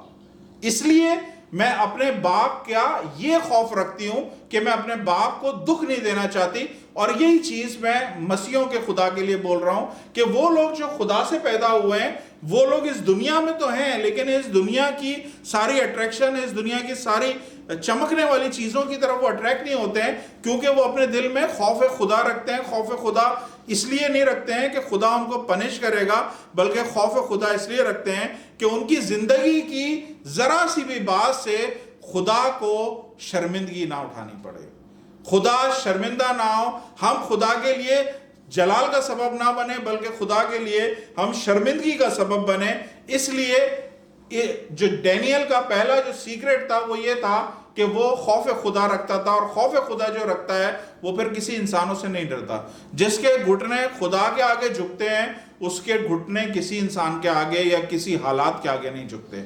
हमेशा याद रखें, फिर मैं रिपीट कर रहा हूं, जिसके घुटने खुदा के आगे झुकते हैं उसके घुटने किसी हालात या किसी शख्स के आगे, किसी भी बड़े शख्स के आगे वो घुटने कभी भी नहीं झुकेंगे, क्योंकि वो घुटने किसके आगे झुकते हैं? खुदा के आगे झुकते हैं। अब ध्यान से सुनिए, पहली चीज कि अगर आप खुदा से डरते हैं, आप बोल्ड हैं, आप में दलेरी है, आपको जो खुदा बोल रहा है वैसे ही आप बोल रहे हैं, आपकी जिंदगी में प्रमोशन आएगी, आपकी जिंदगी में ऑनर आएगा, आपकी जिंदगी में तरक्की आएगी। कैसे आएगी? क्योंकि जब इसने पुराने वाले बादशाह को बोला कि तू आज ही मर जाएगा और आज ही तेरी हुकूमत चली जाएगी, बजाय इसके कि वो उसको किसी जेल खाने में डाल देता, उस बादशाह ने क्या किया? उसको नंबर 3 उस मुल्क का बनाया, उसको अरगवानी, उसको पर्पल किस्म का चौगा पहनाया और उसको नंबर 3 उस जगह का बनाया और उसी रात उसको मार दिया गया। और जब उसी रात मार दिया गया तो एक और चीज हुई कि नया जो बादशाह आया वो नए बादशाह ने उसको कैद में नहीं डाला, उस नए बादशाह ने भी उसको वही ऑनर दिया जो पिछला वाला बादशाह करता था। तो ये बात याद रखें हमेशा हमेशा कि अगर आप खुदा से डरते हैं और आप खुदा के हुक्मों को मानते हैं, खुदा का हर वक्त आपके जहन में ये ख्याल रहता है, ये चीज आपको कभी भी गुनाह करने नहीं देगी। इनके जो साथी थे, जो जो 120 की जमात थी जो नहीं चाहती थी कि दानियाल जो है वो आगे ब्लेस हो, दानियाल जो है इस ओहदे पे जाए, तो वो लोग क्या कर रहे थे, डैनियल का हर जगह पे कोई ना कोई प्रॉब्लम ढूंढ रहे थे कि कोई इसकी मिस्टेक नजर आए, कोई इसका हमें कसूर नजर आए, कोई गलती हमें नजर आए ताकि हम इसे एक्सपोज करें। बाइबल बताती है उन्हें कहीं कोई गलती नहीं मिली, सिर्फ उनके पास एक ही जगह थी, वो ये थी कि खुदा के कलाम से उसको किसी तरह से हम कसूरवार ठहराएं। हालेलुया। ध्यान से सुनिएगा, इसके चाल चलन में कोई गलती क्यों नहीं हुई? क्योंकि इसके दिल में खुदा का खौफ था। ये अपने उस लड़की की तरह जो अपने बाप का भरम रखती थी, अपने बाप का ट्रस्ट रखती थी, बिल्कुल इसी तरह डैनियल जो था वो भी अपने खुदा का भरम रखता था। तो वो जब अकेला होता था या किसी के साथ होता था या लेन देन की कोई बात होती थी, उन सब चीजों में वो कामिल रहा, वो ऑनेस्ट रहा। बाइबल में लिखा है, उसकी इंग्लिश की बाइबल में लिखा है, उसकी इंटेग्रिटी पे किसी ने उंगली नहीं उठाई। इंटेग्रिटी कहते हैं उसकी नेक नामी पे, उसकी नेक नियत पे, उसकी नेकी पे कोई उंगली नहीं उठा सका, कोई गलती उसकी निकाल नहीं सका। ये डैनियल के बारे में उन सब का ख्याल था। हालेलुया। उसके पीछे रीजन क्या थी? क्योंकि डैनियल को पता था कि मैं जो भी काम कर रहा हूं, मेरे हर काम से मेरे खुदा को जलाल मिलना चाहिए। हालेलुया। अगर आज आप अपने जिंदगी में हमेशा सिर्फ यही चीज फोकस रखें कि खुदावंद मेरे को देख रहा है हर जगह पे, चाहे मैं अकेला हूं, चाहे मैं किसी के साथ बैठा हूं, चाहे मैं कारोबारी लेन देन कर रहा हूं, चाहे मैं बिजनेस कर रहा हूं, कुछ भी कर रहा हूं, आप किसी को चीटिंग नहीं कर सकते, आप किसी के साथ गलत बयानी नहीं कर सकते, आप किसी को धोखा नहीं दे सकते, क्योंकि खुदा आपको ये फिक्र है, खुदा आपको देख रहा है। और जब आप इस तरह का कैरेक्टर रखेंगे, मैं आपको बता रहा हूं, आपको सिर्फ प्रमोशन मिलेगी। आपको पीछे वाले भाषा से भी प्रमोशन मिली, आपको इस नए भाषा से भी प्रमोशन मिली। देखें, ध्यान से सुने कि समझ लें एक कंपनी को दूसरी कंपनी ने टेक ओवर कर लिया है। नहीं समझ में आया? अभी नई मैनेजमेंट आ गई है। अब जो नई मैनेजर है, अब जो नया सीईओ है, उसका नाम है किंग डेरियस। दारा बादशाह जो है उसका नाम है, वो नया सीईओ इस जगह का। पहले जो बादशाह था उसमें उसको तरक्की मिली नंबर 3 पोजीशन पे। जो नया बादशाह आया, नई मैनेजमेंट आई, जो नई मैनेजमेंट आई, जिसने नई मैनेजमेंट ने इस सारे मुल्क को टेक ओवर किया, इस नए मैनेजमेंट ने भी उसको चेक किया, उसको रिकॉग्नाइज किया, और नई मैनेजमेंट ने भी फैसला किया कि हमें इसे सबसे ऊपर लेके आएंगे। हालेलुया। आज मैं आपको एक बात खास समझा देता हूं कि अगर कैसे भी हालात आपकी जिंदगी में हो और आप ये डिटरमिन कर लें और आप ये इरादा कर लें कि मैंने खुदा का दिल नहीं दुखाना, मैंने खुदा की वर्शिप करनी है, मैंने खुदा के आगे झुकना है, मैंने उसके साथ एक रिलेशन रखना है हमेशा। अगर आपका डिटरमिन रहते हैं आप इस चीज के लिए कि मैंने हमेशा खुदा के साथ रहना है, तो मैं आपको बता रहा हूं आपको हर जगह पे तरक्की मिलेगी। ये जगह हुआ क्या है कि नया बादशाह आया है, नई मैनेजमेंट आई है, उसके बावजूद उसकी जॉब नहीं गई, डैनियल की जॉब को कुछ नहीं हुआ। और आज मैं आपको यह भी बात बता देता हूं कि ये लॉकडाउन के बाद, ध्यान से सुनिएगा, ये लॉकडाउन के बाद बहुत सारी कंपनियां बंद हो जाएंगी, बहुत सारे बैंक बंद हो जाएंगे, बहुत सारे फैक्ट्रियां बंद हो जाएंगी, बहुत सारे मिल्स बंद हो जाएंगी, बहुत सारी ट्रेडिंग कंपनी बंद हो जाएंगी, या फिर ये बहुत सारे बड़ी बड़ी कंपनियां इन कंपनियों को टेक ओवर कर लेंगी, इन कंपनियों को ले लेंगी। नई मैनेजमेंट आ जाएगी, नए लोग आ जाएंगे, नए ओहदेदारान आ जाएंगे। लेकिन आज मैं आपको बोल रहा हूं, अगर आप खुदा से प्यार करते हैं, आपकी जिंदगी खुदा के लिए कमिटेड है, आपकी जॉब को कुछ नहीं होगा। आपकी जॉब को उल्टा प्रमोशन मिलेगा, वो आपको निकालने का नहीं सोचेंगे, क्योंकि आपके पीछे किसका बैकअप है? आपके पीछे खुदा का बैकअप है।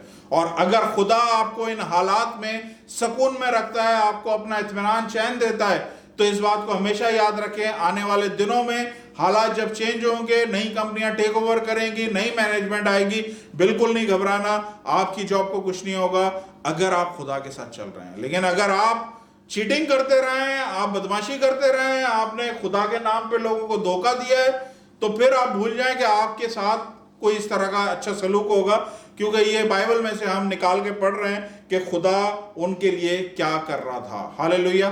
तो मैं आज आपको ये बता रहा हूं, पहला जो सीक्रेट था डैनियल का, वो ये था कि वो खुदा से डरता था। हालेलुया। उन लोगों ने एक बड़ा खूबसूरत ट्रैप तैयार किया। ट्रैप कहते हैं एक मंसूबा तैयार किया, और मंसूबा इस तरह से तैयार किया उन्होंने कि उस मंसूबे में 100% ये फंसना ही फंसना था, क्योंकि उन्होंने बोला कि हम इसको बाहर तो किसी चीज में फंसा ही नहीं सकते, क्योंकि हर जगह ये साबित कदम रहा है, हर जगह इसकी इंटेग्रिटी, इसकी नेकी बिल्कुल कामिल रही है, कहीं से कोई कसूर साबित नहीं हो रहा, हम इसको सिर्फ खुदा के कलाम में ही फंसाएंगे। उन्होंने क्या किया, चूंकि नई मैनेजमेंट आया था, नया बादशाह आया था, नए थे ये लोग, वही पुराने थे, इन्होंने उस बादशाह के साथ अपने आप को पॉलिटिकली तौर पे, सियासी तौर पे अपने आप को और स्ट्रांग करने के लिए, और मजहबी तौर पे भी उसको एक ऊंचा दर्जा देने के लिए उन्होंने एक गेम बनाया। उन्होंने बोला अब से लेके अगले 30 दिन तक इस पूरे सरजमीन पे जिस पे तू बादशाह है, तो ऐसा हुक्म सादिर कर कि कोई किसी से नहीं मांगेगा सिवाय मेरे से। यानी वो दारा बादशाह को, डेरियस किंग को वो खुदा के लेवल पे लेके आ गए, और उन्होंने ये इसको बोला कि हम तेरे खास लोग हैं, हम तेरे, ठीक है हम पिछली हुकूमत से आए हैं, लेकिन हम तेरे साथ सिंसियर हैं, वफादार हैं, और हम ये एक अच्छा सा एक पॉलिटिकल सोल्यूशन लेके आ रहे हैं जिसमें तेरी इज्जत और बढ़ेगी, तुझे खुदा के बराबर हिस्सा और दर्जा मिल जाएगा। और वो सिर्फ ये है कि 30 दिन तक कोई भी किसी से कुछ नहीं मांगे। अगर किसी को कुछ मांगना है तो सिर्फ वो दारा बादशाह से मांगे या डेरियस किंग से मांगे। हालेलुया। अब ये बात चूंकि थी बड़ी अट्रैक्टिव, सारी चीजें अच्छी लग रही थी, दारा बादशाह को इसके पीछे का भेद या इसके पीछे का ट्रैप समझ में नहीं आया कि इसके पीछे मंसूबा क्या है। दारा बादशाह ने इस चीज पे सिग्नेचर कर दिए, साइन कर दिए, और जब दारा बादशाह ने इस चीज पे साइन कर दिए, जब दारा बादशाह ने इस चीज पे साइन कर दिए, तो बाइबल बताती है कि दानियाल को इस बात का पता चला। हालेलुया। दानियाल को इस बात का पता चला कि एक ट्रैप उसके लिए तैयार हो गया है, उसके लिए एक ट्रैप तैयार हो गया है, और अब उसे बाहर तो वो नहीं फंसा सकते, लेकिन अब उसको खुदा के कलाम के हिसाब से वो फंसाएंगे, क्योंकि बाइबल में लिखा था कि दानियाल अपने खुदा से 3 दफा दुआ करता था। तो ये डैनियल की एक कमिटमेंट थी। ध्यान से सुनिएगा, आपकी कमिटमेंट खुदा के साथ क्या है, आप किस तरह से खुदा के साथ कमिटमेंट रखते हैं। आप हालात को देख के अपनी कमिटमेंट को चेंज नहीं करें, हालात को देख के खुदा के साथ अपने रिलेशन को चेंज नहीं करें, क्योंकि बहुत दफा आज इसी दुनिया में हम देखते हैं कि लोग गर्दन पे छुरी रखते हैं और बोलते हैं मसीह का इनकार कर, मसीह का इनकार कर, नहीं तो हम गला काट देंगे। तो ये सारी चीजें जब आती हैं, हम बाज दफा इनकार कर देते हैं, बाज दफा खौफजदा डर जाते हैं। लेकिन बाइबल क्या बता रही है कि जब डैनियल को यह पता चला कि उनका मंसूबा उन्होंने साइन करवा लिया है, सब कामयाब हो गया है, और वो अपने मंसूबे में कामयाब हो गए हैं, तो डैनियल ने इस चीज पे कोई एतराज नहीं किया, वो अपने घर आया और दुआ करने लगा। हालेलुया। अब ध्यान से सुनिएगा, डैनियल वो शख्स है जिसको खुदा ने स्पेशल अनॉइंट किया है ताकि वो हर किस्म की भेद की बात बता सके, हर किस्म के ख्वाबों की ताबीर बता सके, हर किस्म के रोया और हर किस्म के विजन्स को वो इंटरप्रेट कर सके। वो खुदा ने उसे स्पेशल ब्लेसिंग दी थी, खुदा का नबी था वो। अभी मुझे ये बताइए कि ऐसा नबी जिसको खुदा ने ये सारी चीज़ें दी हैं और शुरू से आखिर तक उसे अच्छे ऊंचे दर्जे पे रखा है, और वो जो काम कर रहा है कोई और नहीं कर सकता है। इन हालात में जब डैनियल को ये पता चला मेरे खिलाफ एक साजिश तैयार हो गई है, मेरे खिलाफ साजिश पे साइन भी हो गए हैं, उसके बावजूद डैनियल जो है वो जो कमिटमेंट थी खुदा के साथ कि मैंने दुआ करनी है, वो करता रहा। और खुदा के पास डैनियल नाराजगी के साथ नहीं गया कि मैं तेरा इतना पसंदीदा, मैं इतना तेरा चुनीदा, मैं इतना तेरा अनॉइंटेड, मैं प्रॉफिट हूं, मैं तेरा खास बंदा हूं, मैं तेरी कश्ती में बैठा हुआ हूं, मैं दुनिया की कश्ती में नहीं हूं, मैं तेरे एजेंट के तौर पे काम कर रहा हूं। तूने कैसे अलाउ किया कि ये चीजें मेरे खिलाफ काम करना शुरू करें? तूने कैसे अलाउ किया कि ये चीजें साइन भी हो जाएं, ये इस तरह का ऑर्डर भी पास हो जाए? तो दानियल नबी ने इस तरह का कोई गिला, कोई चीज खुदा से बिल्कुल भी नहीं करी है। ध्यान से पूरी बाइबल पढ़ लें, कहीं पे भी नजर नहीं आएगा कि दानियल ने किसी किस्म का किसी किस्म की भी कोई कंप्लेन करी हो। हालेलुया। मैं आपसे ये बोलना चाहता हूं कि मैं और आप, हम इस जिंदगी में जिंदगी गुजार रहे हैं, हमें भी बेशुमार दफा ट्रैप किया जाता है, हमें भी बेशुमार दफा लोग हमें भी हमारे खिलाफ साजिशें करते हैं, हमारे खिलाफ मंसूबे बांधते हैं। हो सकता है आप में से कोई ऐसा शख्स हो जिसके खिलाफ उसकी कंपनी में मंसूबा बांधा गया हो सकता है आपके खिलाफ ऐसे शख्स, ऐसे बच्चे, नौजवान लड़के लड़कियों जिनके खिलाफ उनके स्कूल कॉलेजों में इस तरह की साजिश या मंसूबे बांधे गए कि उनको नीचा किया जाए। हम में से हर कोई ना कोई साजिश का शिकार होता है। लड़के ट्रैप कर लेते हैं लड़कियों को, फिर बाद में ब्लैकमेल करते हैं। बहुत सारी चीजें जिंदगी में होती हैं जिसमें कोई किसी को ट्रैप करता है। और खास तौर पे ये हमारे दुबई में तो मैंने बहुत देखा है कि लोग नौकरी का झांसा दे के बुला लेते हैं, इतनी सैलरी मिलेगी, इतनी पोजीशन होगी और ये होगा, और जब वो शख्स यहाँ पे आता है तो एयरपोर्ट पे भी उन्हें कोई लेने नहीं आया होता है, उनको कोई रहने की जगह नहीं होती है, उनके पास वो नौकरी नहीं होती है, उनके पास वो सैलरी नहीं होती है, बिल्कुल बेरोजगार वो आए होते हैं और बेरोजगारी यहाँ पे होते हैं। इस तरह के ट्रैप होते हैं। हालेलुया। तो मैं आज आपसे बताना चाह रहा हूं कि अगर इस तरह का ट्रैप आपकी जिंदगी में आए तो दूसरी चीज, दूसरा सीक्रेट हमेशा याद रखिएगा। और दूसरा सीक्रेट क्या है? वो ये नहीं है कि आपने इंतकाम लेना है। दूसरा सीक्रेट ये नहीं है कि आपने खुदा से नाराजगी का इजहार करना है। दूसरा सीक्रेट ये नहीं है कि आपने पे बैक करना है कि मैंने अब इसे 1 का 10 करके वापस करना है। नहीं, दूसरा सीक्रेट आप देखें, दूसरा सीक्रेट 10वीं और 11वीं आयत में लिखा हुआ है। मैं आपके सामने पढ़ देता हूं।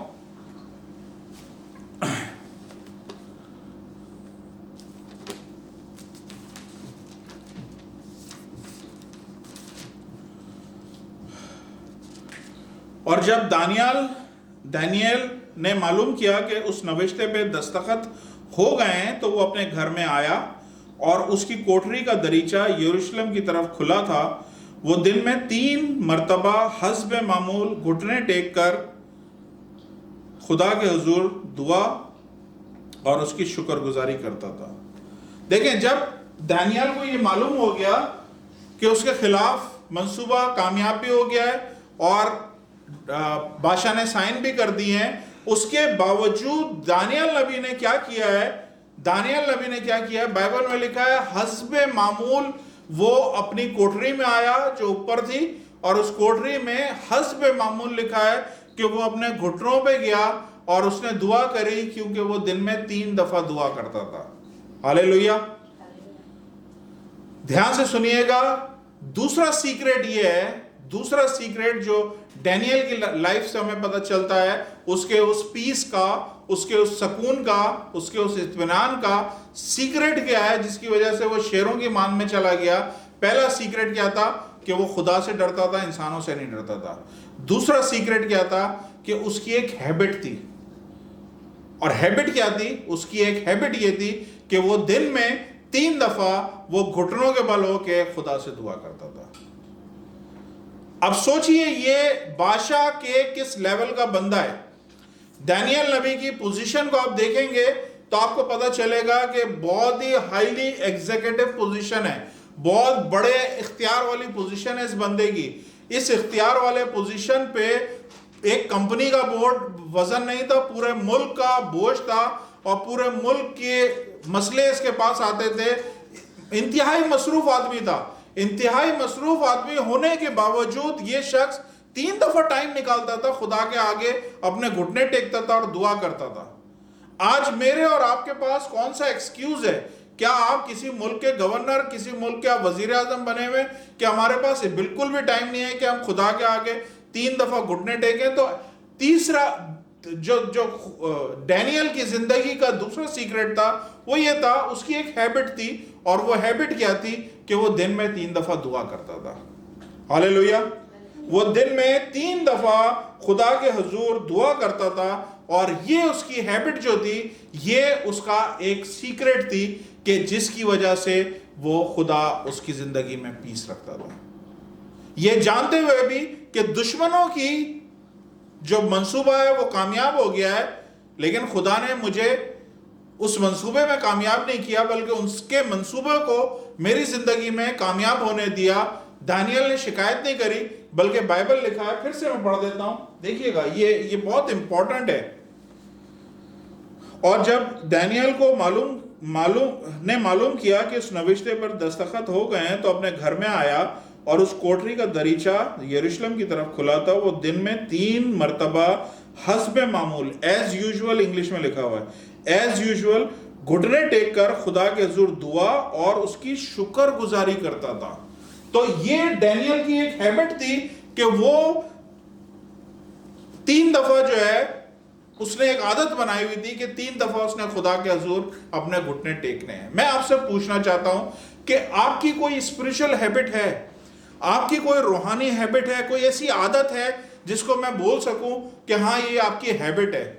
आप पान खाने की आपकी हैबिट है, सिगरेट पीने की आपकी हैबिट है, टीवी ड्रामा देखने की आपकी हैबिट है, मूवीज देखने की आपकी हैबिट है, गालियां देने की हैबिट है, गुस्सा जल्दी आ जाता है, हैबिट में शामिल है, भूख बर्दाश्त नहीं होती, मेरी हैबिट है ये करना, मेरी हैबिट है वो करना, मेरी हैबिट है लड़कियां देखना, मेरी हैबिट है ये बुराई करना और डिस्को में जाना और क्लबों में जाना, ये सारी चीजें हैबिट में आती है। मैं आपसे पूछ रहा हूं, क्या आप में से किसी के पास ऐसी हैबिट है जैसी डैनियल के पास थी? डैनियल नबी के पास थी, उसकी हैबिट थी कि वो दिन में 3 दफा घुटने टेककर खुदा के हुजूर दुआ करता था। क्या इस तरह की कोई स्पिरिचुअल हैबिट आप लोगों में है किसी में? देखें, एक अकाउंटिंग फाइनेंस की टर्मिनोलॉजी है। मैं चूंकि फाइनेंस का बंदा हूं, तो एक टर्मिनोलॉजी है, उसे कहते हैं नेटवर्थ। और नेटवर्थ कैसे निकलती है? नेटवर्थ का मतलब है आपकी असल कीमत क्या है। नेटवर्थ का मतलब है आपकी असल कीमत क्या है। और वो नेटवर्थ निकलती कैसे है? नेटवर्थ इस तरह से निकलती है कि आप किसी कंपनी के एसेट और किसी कंपनी की लायबिलिटियां, एसेट में से जब लायबिलिटियां माइनस होती हैं, जो बच जाता है वो नेटवर्थ कहलाता है। यानी किसी कंपनी के असासे और किसी कंपनी की जिम्मेदारियां, इन दोनों को जब माइनस किया जाता है एक दूसरे से उर्दू में क्या कहते हैं, सब्ट्रैक्ट किया जाता है, जब आपस में माइनस किया जाता है, तो जो बचता है वो नेटवर्थ होती है। आज मैं आपको बता रहा हूं आपकी नेटवर्थ क्या है। आपकी नेटवर्थ क्या है? आपकी नेटवर्थ पता क्या है? जब आपकी जिंदगी में से सारी बैड हैबिट्स निकाल दी जाएंगी, जो बचेगा वो आपकी नेटवर्थ है। हालेलुया। समझ आ रही है, नहीं आ रही है? तो खुदावंद यीशु मसीह आज आपको ये बताना चाह रहे हैं कि पीस, अगर इत्मीनान चाहिए, उसका पहला सीक्रेट ये है कि आपने खुदा से डरना है, खुदा के खौफ में रहना है। और दूसरा सीक्रेट ये है कि आपके पास अच्छी स्पिरिचुअल हैबिट्स होनी चाहिए, अच्छी हैबिट्स होनी चाहिए। आपकी जिंदगी की नेटवर्थ जो रूहानी तौर पे कैलकुलेट होगी वो यही होगी कि आपकी जिंदगी में से बैड हैबिट्स निकाल दी जाएं, फिर क्या बचता है? वो आपकी नेटवर्थ है। हालेलुया। तो बाइबल बताती है कि ये डैनियल नबी जो है, ये उसकी हैबिट थी, और हैबिट के हिसाब से बजाय इसके कि उसके साथ जो कुछ हुआ, अपसेट होता, परेशान होता, बोलता नहीं आज मुझे दुआ नहीं करनी है, वो अपने घर गया, अपनी कोठरी में गया और उसने दुआ करी, अपने घुटने टेके और उसने दुआ करी। क्या आपकी हैबिट है चर्च जाने की? क्या आपकी हैबिट है कि आप पास्टर के साथ किसी जगह पे विजिट करें? क्या आपकी हैबिट है कि आप कभी अकेले बैठे हैं तो आप वर्शिप करने लग जाएं? क्या आपकी हैबिट है कि आप, कोई स्पिरिचुअल हैबिट है आपकी या नहीं है? यही मैं बार बार पूछ रहा हूं कि आपकी हैबिट होनी चाहिए। और हैबिट बनती किस तरह से? बहुत आसान तरीका है, बहुत आसान फार्मूला है। किसी भी चीज को आप रिपीट करना शुरू कर दें। जो भी चीज आप रिपीट करने लगेंगे, बार बार करने लगेंगे, एक दिन आपकी हैबिट बन जाएगी। सिगरेट पीता हुआ कोई बच्चा अपने माँ के पेट से नहीं आता है। वो क्या करता है? वो सिगरेट पीता है, फिर 1 की जगह 2 पीता है, 2 की जगह 3 पीता है। ऐसे करते करते एक टाइम आता है उसकी हैबिट बन जाती है। बिल्कुल सेम दारू पीने वालों के साथ है, शराब पीने वालों के साथ है, ऐसी ही हैबिट डेवलप होती है।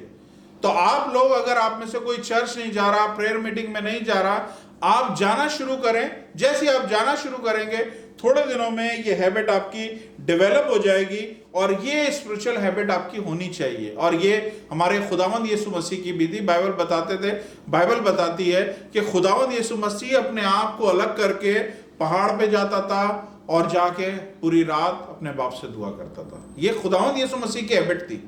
खुदावंद यीशु मसीह अपने आप को अलग करके जंगल में जाता था और खुदावंद यीशु मसीह वहां पे दुआ करते थे। मेरे साथ एक हवाला देख लें तो आपको समझ आ जाएगा। Luke chapter 5 verse 16। Luke chapter 5 verse 16। लूका 5वां बाब और उसकी 16वीं आयत। ये रहा लूक चैप्टर 5 वर्स 16। लिखा है, मगर वो जंगलों में अलग जाकर दुआ किया करता था। देखें, पहाड़ों पे तो करता ही करता था, खुदावंद यीशु मसीह जंगलों में भी अलग जाके दुआ किया करता था। और ये खुदावंद यीशु मसीह की हैबिट थी और यही हैबिट मैं चाहता हूं कि आप लोगों में डेवलप हो, क्योंकि आपकी हैबिट जो है वो आपकी जिंदगी में पीस लेके आ सकती है। हालेलुया। आपकी हैबिट जो है, आपकी जितनी भी अच्छी स्पिरिचुअल हैबिट्स हैं वो आपकी कीमत को बढ़ाती हैं खुदा की नजरों में। कोई फायदा नहीं मैं किसी की इज्जत करूं, लेकिन फायदा यह है कि खुदा उस शख्स की इज्जत करे, वो है उसकी नेटवर्थ। हालेलुया। चौथा सीक्रेट ध्यान से सुन लें। चौथा सीक्रेट जो है, चौथा सीक्रेट हम इन्हीं आयतों में से देखेंगे और आयत नंबर 11 में लिखा हुआ है। यही डैनियल की किताब में 6 बाब की 11वीं आयत में लिखा हुआ है।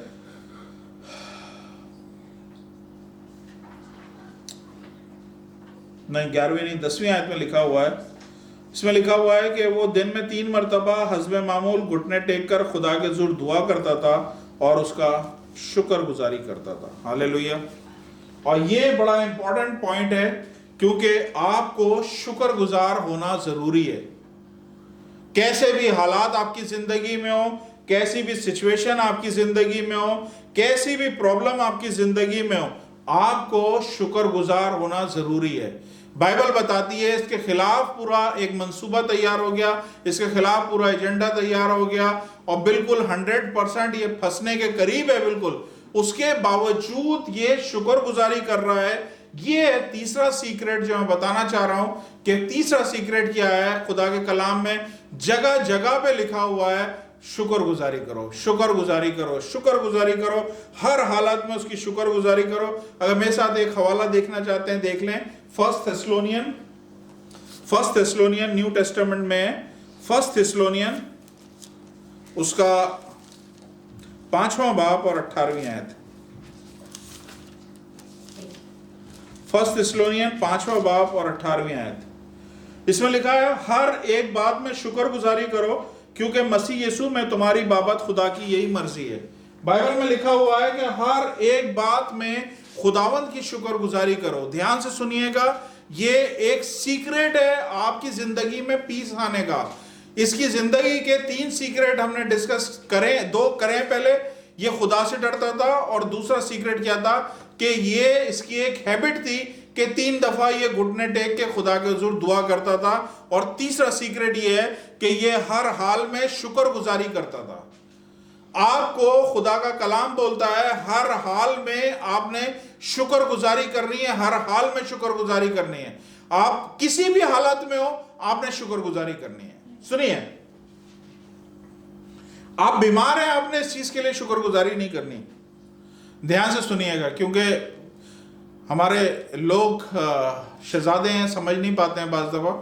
तो हर चीज में आपने शुक्रगुजारी करनी है, लेकिन हर बुरी चीज की शुक्रगुजारी नहीं करनी है। समझाता हूं मैं आपको। आप बीमार हैं, आपने बीमारी के लिए शुक्रगुजारी नहीं करनी। खुदावंद तूने मुझे बीमार कर दिया, मैं तेरा शुक्र करता हूं। नहीं, ये वाली बात नहीं बोल रहा मैं। आप बीमार हैं, बीमारी में आपने बीमारी का शुक्र नहीं करना है, बल्कि आपने खुदा का शुक्र अदा करना है। खुदावंद तूने मुझे इस बीमारी में भी इस काबिल किया है कि मैं तेरे को पुकार सकता हूं। मैं शुक्र करता हूं कि मैं वेंटिलेशन पे नहीं हूं। मैं शुक्र करता हूं कि मैं दूसरों की तरह नहीं हूं। मैं शुक्र करता हूं मैं आखिरी सांसें नहीं ले रहा हूं। ये चीज है कि आप किसी भी हालात में हो, आप शुक्रगुजारी करें। समझ में आ रहा है? तो आप बीमारी के बिस्तर पे आपने बीमारी का शुक्र नहीं करना है, बल्कि बीमारी में शुक्र करना है खुदा का।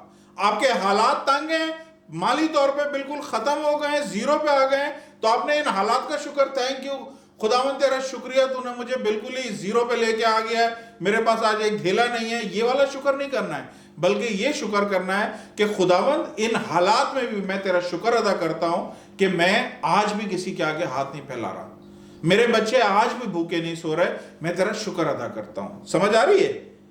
आपने आपको तकलीफ, पेन, आपके साथ ज्यादती हुई है, उस चीज में ज्यादती का, उस पेन का शुक्र नहीं करना है कि तूने मुझे पेन दिया, मुझे पीड़ दी, मुझे तकलीफ दी, मैं शुक्र करता हूं। नहीं, बल्कि उस तकलीफ में आपने खुदा का शुक्र अदा करना है कि खुदावंद इस तकलीफ के बावजूद तूने मुझे अपना फजल दिया है, अपना फजल दिया है कि मैं इस तकलीफ में रह के मैं तेरा शुक्र अदा कर सकता हूं। सुनिए ध्यान से, दो आदमियों की मिसाल देता हूं। एक शख्स है जो बहुत पैसे वाला है, बहुत बड़ा उसका कारोबार है, बहुत पैसे हैं उसके पास, बहुत बैंक बैलेंस है उसके पास, बहुत अच्छी पर्सनैलिटी है उसके पास, अच्छी शक्ल सूरत है, अच्छी उसकी जीवन साथी है, अच्छे बच्चे हैं, अच्छी गाड़ी है, अच्छा घर है, अच्छी सेहत है, उसकी जिंदगी में कोई प्रॉब्लम नहीं है, कोई प्रॉब्लम उसकी जिंदगी में नहीं है, और वो खड़ा होके खुदा का शुक्र अदा करता है, खुदावन तेरा शुक्र करता हूं कि तूने मुझे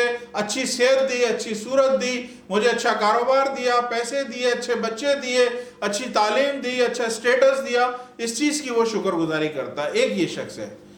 एक दूसरा शख्स है जो अस्पताल के बेड पे बैठा हुआ है और उसको 4थे स्टेज का कैंसर है। डॉक्टरों ने उसे बोल दिया है कि कुछ चांस नहीं है आपके बचने के, लेकिन वो उस बिस्तरे मर्ग पे 4थे स्टेज के कैंसर पे लेट बैठा हुआ वो भी खुदा का शुक्र अदा कर रहा है। खुदावन तेरा शुक्र करता हूं, तूने मुझे इतनी जिंदगी दी, तूने मेरे जरिए ये सारे काम किए, मैं सारी चीजों का शुक्र अदा करता हूं। और मैं इस चीज का भी शुक्र अदा करता हूं कि तू जो है यहोवा राफे है, तू अभी भी मेरे को इन सारी बीमारियों से शिफा दे सकता है। हालेलुया। मुझे बताइए, खुदा को किसकी शुक्रगुजारी पसंद आएगी? किसकी शुक्रगुजारी पसंद आएगी?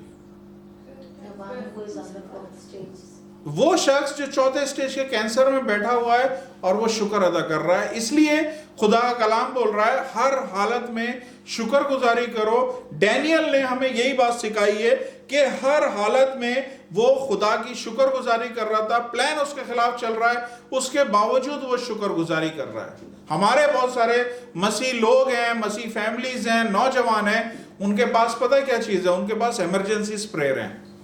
इमरजेंसी, वो जब कोई इमरजेंसी पड़ जाती है तभी वो खुदा के पास आते हैं, उसके बाद वो खुदा के पास कभी भी नहीं आते हैं। मेरा एक दोस्त था, उसकी जिंदगी में एक प्रॉब्लम आई और उसने बोला, खुदावंद मैं 15 साल से चर्च नहीं गया, 15 साल से मैंने कलाम नहीं पढ़ा, 15 साल से मैंने तेरे को तंग नहीं किया। तंग का मतलब है मैंने कोई दुआ नहीं करी, इसलिए मैंने तेरे को तंग नहीं किया। 15 साल से मैंने तेरे से कुछ नहीं मांगा, लेकिन आज तेरे पास आया हूं, ये मेरे मसले को हल कर दे। मैं तेरे को वादा करता हूं, वादा देता हूं कि अगले 15 साल फिर मैं तंग नहीं करूंगा। तो हमारे बहुत सारे मसीह लोग ऐसे हैं जो समझते हैं कि दुआ करना, चर्च जाना, ये खुदा को तंग करने वाली बात है। ये तंग करने वाली बात नहीं है। खुदा आपको सुनना चाहता है, खुदा देखना चाहता है कि आप उसकी हमदो सना करें, उसकी वर्शिप करें, क्योंकि खुदा यही बोलता है कि जब तुम मेरे से मांगोगे, जब तुम अपने घुटनों पे जाओगे, तो वो सारी सिचुएशन को मैं अपने हाथ में ले लूंगा। और मैं चूंकि दुनिया पे ओवरकम हुआ हूं, मैंने दुनिया पे गलबा पाया है, मैं तुम्हारी सिचुएशन में इवन अगर तुम्हारे खिलाफ चल रही है, मैं तुम्हें गलबा पा के दिखाऊंगा, तुम्हें फतह से बढ़कर गलबा दूंगा। ये खुदा का वादा है आपके और मेरे लिए कि खुदा के सामने अगर हम हर हाल में शुक्रगुजारी करेंगे, खुदा हमें फतह से बढ़कर गलबा देगा। Hallelujah, hallelujah. वो लोग जो डैनियल को जानते थे, जिन्होंने ये सारा प्लान उसके खिलाफ बनाया था, जो ट्रैप तैयार किया था, जो मंसूबा तैयार किया था, उन्हें अच्छे से पता था कि कौन कौन से टाइम पे ये इबादत करता है, कौन कौन से टाइम पे ये खिड़की खोल के 3 दफा इबादत करता है। और उन्होंने ठीक उस टाइम पे उन्होंने वो टाइम नोट किया, और उस टाइम पे जब पौलुस ने खिड़की खोली यरूशलेम की तरफ, और खिड़की खोल के वो अपने घुटनों के बल गया, दुआ करने लगा, तो इधर वो खुदा से दुआ कर रहा था, इधर शैतान उसके लिए काम कर रहा था। बाज़ दफा हमें ऐसा लगता है, हमारी जिंदगी में ऐसा होता है कि हम दुआ कर रहे हैं खुदा से, लेकिन उल्टा ही काम हो रहा है। हम दुआ कुछ कर रहे हैं, हालात हमारे और बद से बदतर होते जा रहे हैं। हम दुआ कुछ कर रहे हैं लेकिन काम शैतान काम कर रहा है, खुदा खामोश है। थोड़ा सा खामोश रहें। देखें आज डैनियल की जिंदगी से आप इसके हालात से सीखें कि बाज दफा जब खुदा खामोश होता है और शैतान को पूरा मौका दे रहा होता है, करो जो काम करना है, क्योंकि खुदा एक बड़ा काम आपकी जिंदगी में करना चाहता है और आपके जरिए करना चाहता है। हालेलुया। तो उन लोगों ने इसको देखा कि ये खिड़की खोल के खुदा के हुजूर दुआ कर रहा है, और स्ट्रेट ये लोग बादशाह के पास चले गए और बादशाह को बोला कि तूने क्या ऑर्डर नहीं किया था, तूने क्या ऑर्डर नहीं किया था कि कोई भी 30 दिन तक तेरे सिवा किसी से कुछ ना मांगे। आज मैं आपको यह बताना चाहता हूं कि बाज दफा नहीं, हर दफा, स्पेशली हर दफा ये जो अल्फाज हमारे मुंह में होते हैं, जब तक ये हमारे मुंह में होते हैं हम इन अल्फाजों को कंट्रोल कर रहे होते हैं। सुनिएगा, जब तक मैं अपने मुंह से अल्फाज नहीं निकालूंगा मैं इन अल्फाजों को कंट्रोल कर रहा हूं। लेकिन जिस समय, जिस टाइम पे मैंने ये अल्फाज अपने मुंह से निकाल दिए, ये अल्फाज मुझे कंट्रोल करने लग जाएंगे। चाहे ये वर्ड मेरे मुंह से निकले हो, चाहे मेरे हाथ से लिखे गए हो। ये अल्फाजों में, बाइबल में लिखा है कि जिंदगी और मौत हमारे जुबान में, जो हम मुंह से निकालेंगे वो हमारी जिंदगी को कंट्रोल करता है। मैंने जिंदगी में बहुत सारे वाकयात देखे हैं कि लोग अपने मुंह से अल्फाज निकाल देते हैं, मुंह से कोई अल्फाज निकाल देते हैं और फिर वो मुंह से अल्फाज नहीं वापसी नहीं ले सकते, क्योंकि अल्फाज उन्हें कंट्रोल कर रहे होते हैं। हमारे पाकिस्तान, इंडिया में बहुत दफा होता है जब बाप बोल देता है कि हाँ जी मैं मेरी बेटी की शादी तुम्हारे बेटे के साथ करूंगा। अब ये मुंह से अल्फाज निकाल दिए, अब वो बेटी बड़ी हो गई, बेटा चरसी मवाली बना हुआ है, लड़की एजुकेटेड डॉक्टर है, लेकिन चूंकि बाप ने मुंह से अल्फाज निकाले हुए हैं इसलिए अल्फाज उस बाप को कंट्रोल कर रहे हैं और अपनी बेटी की बलि वो चढ़ा देता है। मुंह से अल्फाज निकल जाते हैं, मैं तुम्हारे घर में कभी कदम नहीं रखूंगा, और फिर क्या होता है बाद में पता चलता है ये शख्स बिल्कुल बेगुनाह था, लेकिन चूंकि आप मुंह से अल्फाज निकाल दिए हम उन अल्फाजों के कंट्रोल में आ जाते हैं। बादशाह ने अपने हाथ से, अपने दस्तखत से साइन करके उस चीज को एग्री करा कि जो शख्स 30 दिन के अंदर मेरे अलावा किसी से भी कुछ मांगेगा वो शेरों की मान में डाला जाएगा। हालेलुया। मेरे अलावा जो भी शख्स कोई भी चीज किसी और से मांगेगा वो शेरों की मान में डाला जाएगा, शेरों की मान में फेंका जाएगा। और यही हुआ कि वो बादशाह ने अपने मुंह से अल्फाज निकाले, और बाइबल बता रही है कि वो अपने अल्फाज वापस नहीं ले सका। वो कोशिशें जतन करता रहा किसी तरह से, क्योंकि वो डैनियल को पसंद करता था, प्यार करता था, उसकी सारी विजडम उसे अच्छी लगती थी, उसके सारे मैनेजमेंट के तरीके पसंद थे, वो उसको रखना चाहता था। लेकिन चूंकि वो ऑर्डर पास कर सका था, उसके अल्फाज निकल गए थे, उसके पास से ऑर्डर रिलीज हो गए थे, तो वो चीजों को अपने पास रख नहीं सका। बाइबल बता रही है कि ये शख्स जो बादशाह था, सुनिएगा सुनिएगा ध्यान से, ये शख्स कौन था? डायरस बादशाह, दारा बादशाह था। ये अपने मुल्क का सबसे बड़ा शख्स था। ये शख्स अपने मुंह से अल्फाज निकाले हुए, अपने हाथों से साइन किए हुए चीजों को वापस नहीं ले सका और अपना खास बंदा उस पर बलि चढ़वा दिया। ये शख्स जो उस मुल्क में सबसे बड़ी पावर रखता था, ये शख्स डैनियल को नहीं बचा सका। सुनिएगा, ये शख्स जो बादशाह था, सबसे ज्यादा पावर रखता था, यह शख्स डैनियल को नहीं बचा सका। आज मैं आपको बता रहा हूं, अपना ट्रस्ट उमराओं पे, बादशाहों पे ना रखें। अपना ट्रस्ट दुनिया के बड़े लोगों पे ना रखें, इवन दुनिया के बादशाहों पे ना रखें। ये आपको नहीं बचा सकते। अगर कोई बचा सकता है आपको तो वो यीशु बचा सकता है। अपना ट्रस्ट यीशु पे रखें। कोई बादशाह, देखें इसके कंट्रोल में तो ये बचा सकता था, लेकिन ये नहीं बचा सका। और किसने बचाया? ये नहीं बचा सका, लेकिन खुदावंद हमारा बचा सकता है। आज आप लोगों का टाइम है, आप लोगों का वक्त है कि आपने अपनी नजरें लोगों की तरफ से हटा के खुदा की तरफ लगाना शुरू करें, खुदा की तरफ देखना शुरू करें। मलाउन है वो शख्स जो आदमियों पे भरोसा करता है, इंसानों पे भरोसा करता है, उमराओं पे भरोसा करता है, अपने मैनेजरों, बॉसेस पे भरोसा करता है। मलाउन है वो शख्स, लानती है वो शख्स, ये खुदा का कलाम बोलता है। हमने खुदा की तरफ देखना है, खुदा पे भरोसा करना है। ये शख्स ऑल पावर रखता हुआ, सारी पावर के साथ ये जो है ये कुछ नहीं कर सका। और वो शख्स जो दानियाल था, जिसको हम खुदा का प्रॉफिट जानते हैं, उसने एक चीज जानी, उसने बोला ये दुनिया का लॉ है और एक ये खुदा का लॉ है। मेरे लिए ज्यादा इंपॉर्टेंट ये है कि मैं खुदा के कानून को फॉलो करूं, मैं दुनिया के लॉ को नहीं फॉलो करूं।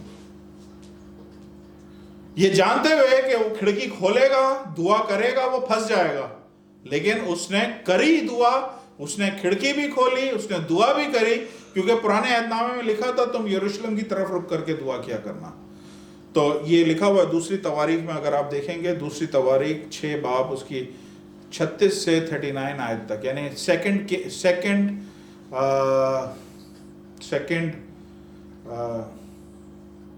सेकंड क्रॉनिकल उसका 6 चैप्टर 36 से 39 ये लिखा हुआ है कि यरूशलेम की तरफ रुक करके दुआ किया करना। तो ये जानते हुए कि फंस जाएगा, इसने खिड़की खोली, दुआ करी, इसने बोला नहीं, दुनिया का कानून मेरे खुदा के कानून से बढ़कर नहीं है, मैं खुदा के कानून को फॉलो करूंगा। और यही चीज करके ये शख्स फंस गया। और कुछ अरसा पहले की बात है, कुछ सालों पहले की बात है, इसके 3 साथी और थे जिनको हम सदरक, मेसक और अबदनजू बोलते हैं, उनके साथ भी ऐसे ही हुआ था। जब उसके हाकिम ने, उस टाइम के बादशाह नबूकदनजर ने बोला था इस मूर्ति को सजदा करो, उसने बोला हम इस मूर्ति को सजदा नहीं करेंगे, हमारा खुदा हमें इस आग में से ही बचा लेगा, अगर नहीं भी बचाएगा तो भी हम सजदा नहीं करेंगे। तो बाज़ दफ़ा हमारे सामने चॉइस आ जाती है कि हम दुनिया की चीज़ को माने या खुदा की चीज़ को माने।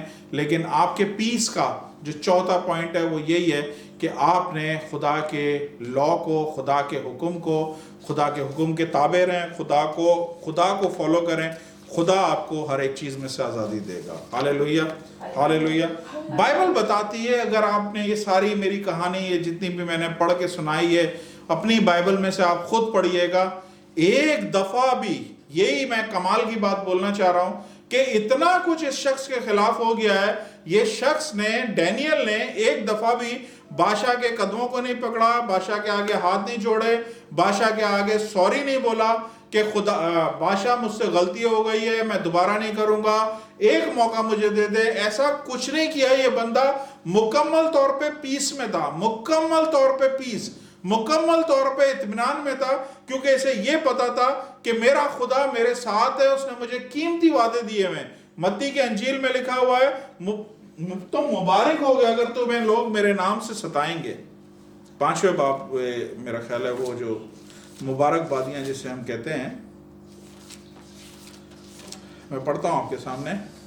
लिखा है, जब मेरे सबब से लोग तुमको लानतान करेंगे और सताएंगे और हर तरह की बुरी बुरी बातें तुम्हारी निस्बत नाहक कहेंगे, तो तुम मुबारक हो ना, तुम मुबारक होगे। हालेलुया। ये खुदा ने बोला हुआ ऑलरेडी कि लोग मेरे सबब से तुमको बेसबब सताएंगे तो तुम मुबारक ठहराए जाओगे। मत्ती की अंजील 10वां बाब 22वें आयत में लिखा हुआ है,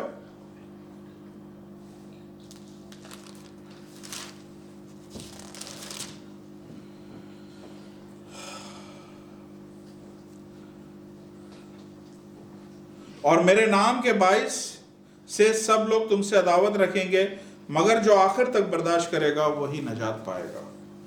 तो ये खुदा के कलाम में मुख्तलिफ वादे दिए गए हैं कि जो आखिर तक बर्दाश्त करेगा, लोग हमें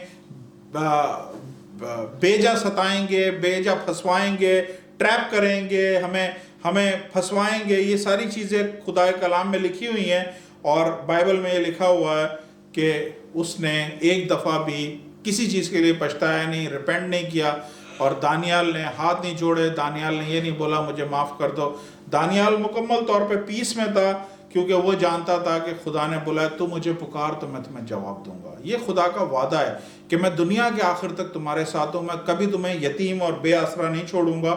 हालेलुया। मेरा टाइम ऑलरेडी इस वक्त 1.5 घंटे से ऊपर हो गया है। अब मैं वो पूरा पोर्शन जो दानियाल का शेरों की मांद के अंदर है, वो पूरा का पूरा मैं छोड़ रहा हूँ। मैं नहीं प्रीच कर रहा वो सारी चीज़, क्योंकि उसके लिए फिर शायद 1 घंटा और मुझे लग जाए। तो मैं आपसे वादा करता हूँ किसी टाइम पे जब खुदा ने मुझे इजाज़त दी तो मैं ज़रूर वो सारा हिस्सा भी प्रीच करूँगा। बस मैं 5 मिनट लेके अपना मैसेज बंद करने लगा हूँ। आपको सिर्फ ये बता दूँ कि जब आप खुदा से डरते हैं, जब आपके अंदर अच्छी आदतें होती हैं घुटनों पे जाने की, खुदा से दुआ करने की, जब आपके पास ये होता है कि आप शुक्रगुजारी करते हैं, कंप्लेन नहीं करते हैं, जब आपके पास ये होता है कि आप खुदा के हुक्मों पे ज्यादा अमल करते हैं बजाय इसके कि आप दुनिया की बातों की तरफ देखें, तब खुदा का पीस आपके ऊपर आता है, खुदा का एक इत्मीनान आपके ऊपर आता है। और ये जो पीस होता है ये कंटेजियस होता है, ये जो पीस होता है, ये इत्मीनान होता है, ये एक से दूसरे को लगने वाली एक चीज है।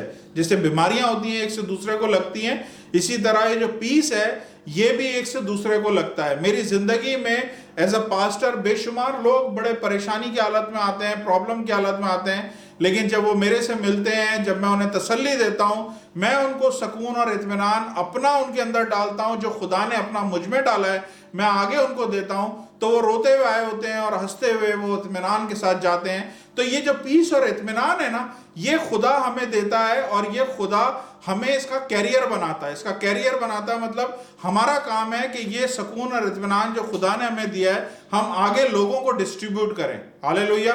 अब खाली हमें खुदा ने ये पीस और इत्मीनान नहीं दिया है, बल्कि खुदा ने प्रिंस ऑफ पीस भी हमें दिया है कि इस प्रिंस ऑफ पीस को हम जहां लेके जाएंगे वहां पे ये पीस होगा। ये सलामती के शहजादे को भी हमने अपने साथ लेके जाना है, और जहां हम लेके जाएंगे उस जगह पे पीस, इत्मीनान, शांति, अमन होगा अगर ये सलामती का शहजादा वहां पे होगा। हालेलुया। ध्यान से सुनिएगा, ड्यूटरोनॉमी में एक वर्स लिखी हुई है जो मैं आपको पढ़ के सुना देता हूं।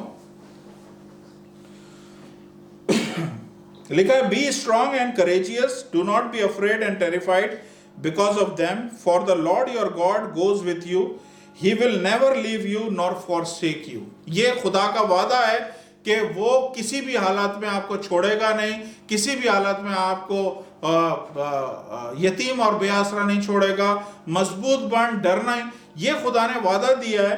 तो ये हम जो है, ये हमारे अंदर या डैनियल के अंदर जो इत्मीनान था, ये किस लिए था? क्योंकि उसके अंदर इत्मीनान का शहजादा था, उसके अंदर सलामती का शहजादा था, और उस सलामती के शहजादे की वजह से वहां पे इत्मीनान था और वो खुद इत्मीनान में था। अब देखिएगा, दो सूरत हाल सिर्फ आपको दिखा रहा हूं। बाइबल बताती है, और मैं 5 मिनट में बंद कर रहा हूं दुआ करके। बाइबल बताती है कि जब इसको शेरों की मान में डाल दिया, ये तब भी डैनियल ने कुछ हल्ला गुल्ला नहीं किया, कुछ नहीं किया, आराम से शेरों की मान में चला गया। लेकिन दूसरी तरफ बाइबल बताती है कि पूरी रात बादशाह बेइत्मीनान रहा, पूरी रात बादशाह पीस में नहीं रहा, वो म्यूजिक भी उसने नहीं सुना, उसने खाना भी नहीं खाया, रात भर वो चलता रहा। उसकी वजह क्या है? यही मैं बता रहा हूं कि जिस जगह पे हम होते हैं हमारे अंदर प्रिंस ऑफ पीस होता है, सलामती का शहजादा हमारे अंदर होता है। जिस जगह हम होते हैं वहां पे सलामती आ जाती है, उस कंपनी में सलामती होती है, उस घर में सलामती होती है, और जिस जगह से हम निकल जाते हैं उस जगह से सलामती, पीस निकल जाता है। जैसे ही इसको उठा के, डैनियल को उठा के शेरों की मान में डाला, वहां पे क्या हुआ कि ये प्रिंस ऑफ पीस जो डैनियल के अंदर था, ये प्रिंस ऑफ पीस अब कहां चला गया? डैनियल के साथ शेरों की मान में चला गया, और महल में से पीस निकल गया, महल में से सारा इत्मीनान निकल गया। और वो शख्स जो उस मुल्क का बादशाह था, सबसे ज्यादा पावरफुल था, बाइबल बताती है वो बेइत्मीनान हो गया, वो बेआराम हो गया, उसकी नींद उड़ गई, उसको म्यूजिक नहीं पसंद आया, खाना नहीं खाया, रात भर वो जागता रहा, क्योंकि प्रिंस ऑफ पीस उसके साथ नहीं था। प्रिंस ऑफ पीस उसके पास था खुदा के बंदे की वजह से। और बाइबल बताती है कि ये शख्स डैनियल नबी जब ये शेरों की मान में गया तो प्रिंस ऑफ पीस इसके अंदर था, और जब ये शेरों की मान में गया ये पीस में था। मैं और आप अगर शेर को शायद सामने खुला भी देख लें तो शायद हम बेहोश हो जाएं सिर्फ देख के उसको। वो एक नहीं, कई शेरों की मान में वो बड़े पीसफुली चला गया, बड़े इत्मीनान से वो चला गया, उसको कोई टेंशन नहीं हुई, अंदर चला गया, क्योंकि प्रिंस ऑफ पीस उनके साथ था, खुदा का सलामती का शहजादा उनके साथ था, और जब वो अंदर गया तो मेरा ईमान है कि वो सलामती के शहजादे ने उन शेरों को भी पीस दिया। वो शेर जो भूखे बैठे हुए थे, जो कब से भूखे थे, उस सलामती के शहजादे की वजह से जो डैनियल के अंदर था, वो जब अंदर गया है तो वो पीस जो डैनियल के अंदर था, मैंने बताया कंटेजियस है, ये लगने वाला है, वो शेरों में भी आ गया, और शेर भी जो है वो सारे पीस में आ गए। पूरी रात उस जगह पे पीस रहा। मेरा ईमान है कि खुदा हमारा मुहैया करने वाला खुदा है। अगर वो शेर भूखे थे तो खुदा ने उनको 100% उनको रूहानी तौर पे सारे शेरों को खाना दिया होगा, क्योंकि शेरों के बारे में ये बात मशहूर है कि शेर का जब पेट भरा होता है तब वो शिकार नहीं करता। उसके पास जानवर खेल भी रहे होते हैं तब भी वो किसी को नहीं मारता, क्योंकि उसका पेट भरा है। वो शिकार तब करता है जब वो भूखा होता है। तो खुदा ने इन भूखे शेरों का पेट भी भरा, वो पीस में हो गए। इधर दानियाल पीस में था, और उसके बाद पूरी रात बादशाह जो है वो पीस में नहीं रहा, और बादशाह दानियाल के पास आया और उसने बोला, क्या खुदा ने तेरे को संभाल के रखा? उसने बोला, तेरी सलामती हो, खुदा ने मुझे संभाल के रखा। हालेलुया। आगे बहुत सारी चीजें हैं कि दानियाल के जिन लोगों ने साजिशें की थी, फिर बादशाह ने उस साजिश करने वालों को सबको शेरों की मान में डाल दिया। वो फिर मैं कभी आपको दोबारा खुदा ने मौका दिया तो मैं समझाऊंगा। आज मैं आपको सिर्फ ये बताना चाहता हूँ कि इस वक्त हालात बहुत ख़राब हैं। इस वक्त हालात शायद हम देख रहे हैं तो ऐसा लग रहा है हर जगह जो है प्रॉब्लम है, प्रॉब्लम पे प्रॉब्लम शायद मल्टीप्लाई होगी। लेकिन खुदा क्या बोल रहा है कि इस डैनियल से आप सीखें कि इस जैसे हालात शायद किसी के भी नहीं थे। इतनी बड़ी पोजीशन से उसे शेरों की मान में डाल दिया, लेकिन वहां से लेके शेरों की मान तक वो पीस में गया है। और खुदा क्या बोल रहा है, पास्टर हेनरी, आज इस कलाम के वसीले से ये पीस मैं उन तमाम सुनने वालों और देखने वालों की ज़िंदगी में अभी रिलीज़ कर रहा हूँ, ताकि ये लोग अपनी इन परेशानियों को ना देखें बल्कि उस खुदा के प्लान को देखें। पीस हासिल करने का तरीका क्या है? 4 फार्मूले, 4 सीक्रेट मैंने बताया। पहला सीक्रेट बताइए क्या है? खुदा से डरना। दूसरा सीक्रेट क्या है? आपके पास गुड हैबिट्स होनी चाहिए। क्या आप स्पिरिचुअल हैबिट आपके पास हो? तीसरा क्या है? आप दुआ करें शुक्रगुजारी के साथ। और चौथी हैबिट क्या है कि आपकी कमिटमेंट खुदा के कलाम के साथ, खुदा के अहकाम के साथ, खुदा के कानून के साथ होनी चाहिए, ना कि दुनिया के कानून के साथ। अगर ये 4 चीजें आप करेंगे, मैं आपको गारंटी लिख रहा हूं, वो पीस, वो इत्मीनान जो समझ में नहीं आता, समझ से बालातर है, खुदा के कलाम में लिखा है, वो आपकी जिंदगियों में ठहरा रहेगा। अपनी जगहों पे खड़े हो जाएं, जहां कहीं भी हैं। हम दुआ करते हैं। प्यार से भरे जिंदा आसमानी बाप, यीशु के कुदरत वाले नाम से आपका शुक्र करता हूँ खुदावंद इस इत्मीनान के लिए जो खुदावंद आपने अपने बंदे डैनियल को दिया, और उसके इत्मीनान से खुदावंद आपने हमें सिखाया कि ये इत्मीनान ऐसे नहीं मिलता। इस इत्मीनान को पाने के लिए हमारी ज़िंदगी में कुछ अच्छी हैबिट्स होनी चाहिए। हमारी ज़िंदगी में कोई बुरी हैबिट नहीं होनी चाहिए, बल्कि अच्छी हैबिट्स होनी चाहिए। हमारी ज़िंदगी में खुदा का कलाम अवलीन होना चाहिए। हमारा खुदा का कलाम सुप्रीम होना चाहिए। खुदा का कलाम सबसे बढ़कर होना चाहिए। हमारी ज़िंदगी में हमें हर रोज़ घुटने टेक कर खुदा की शुक्रगुजारी करनी है। हर हालात के लिए, हर हालात में शुक्रगुजारी करनी है।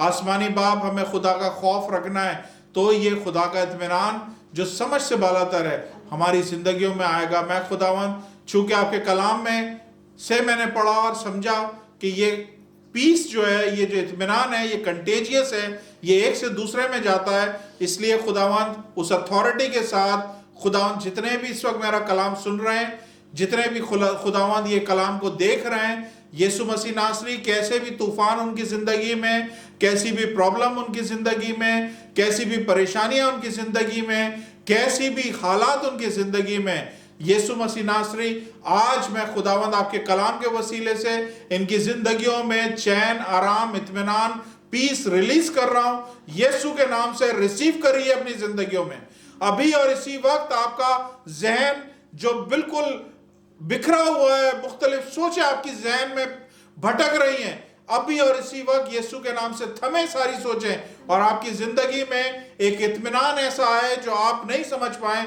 ये कैसा इत्मीनान है? मेरे चारों तरफ लोग बेआराम हैं, मेरे चारों तरफ लोग परेशान हैं, लेकिन मैं सुकून में हूं क्योंकि हमारा बाप हमारे साथ है।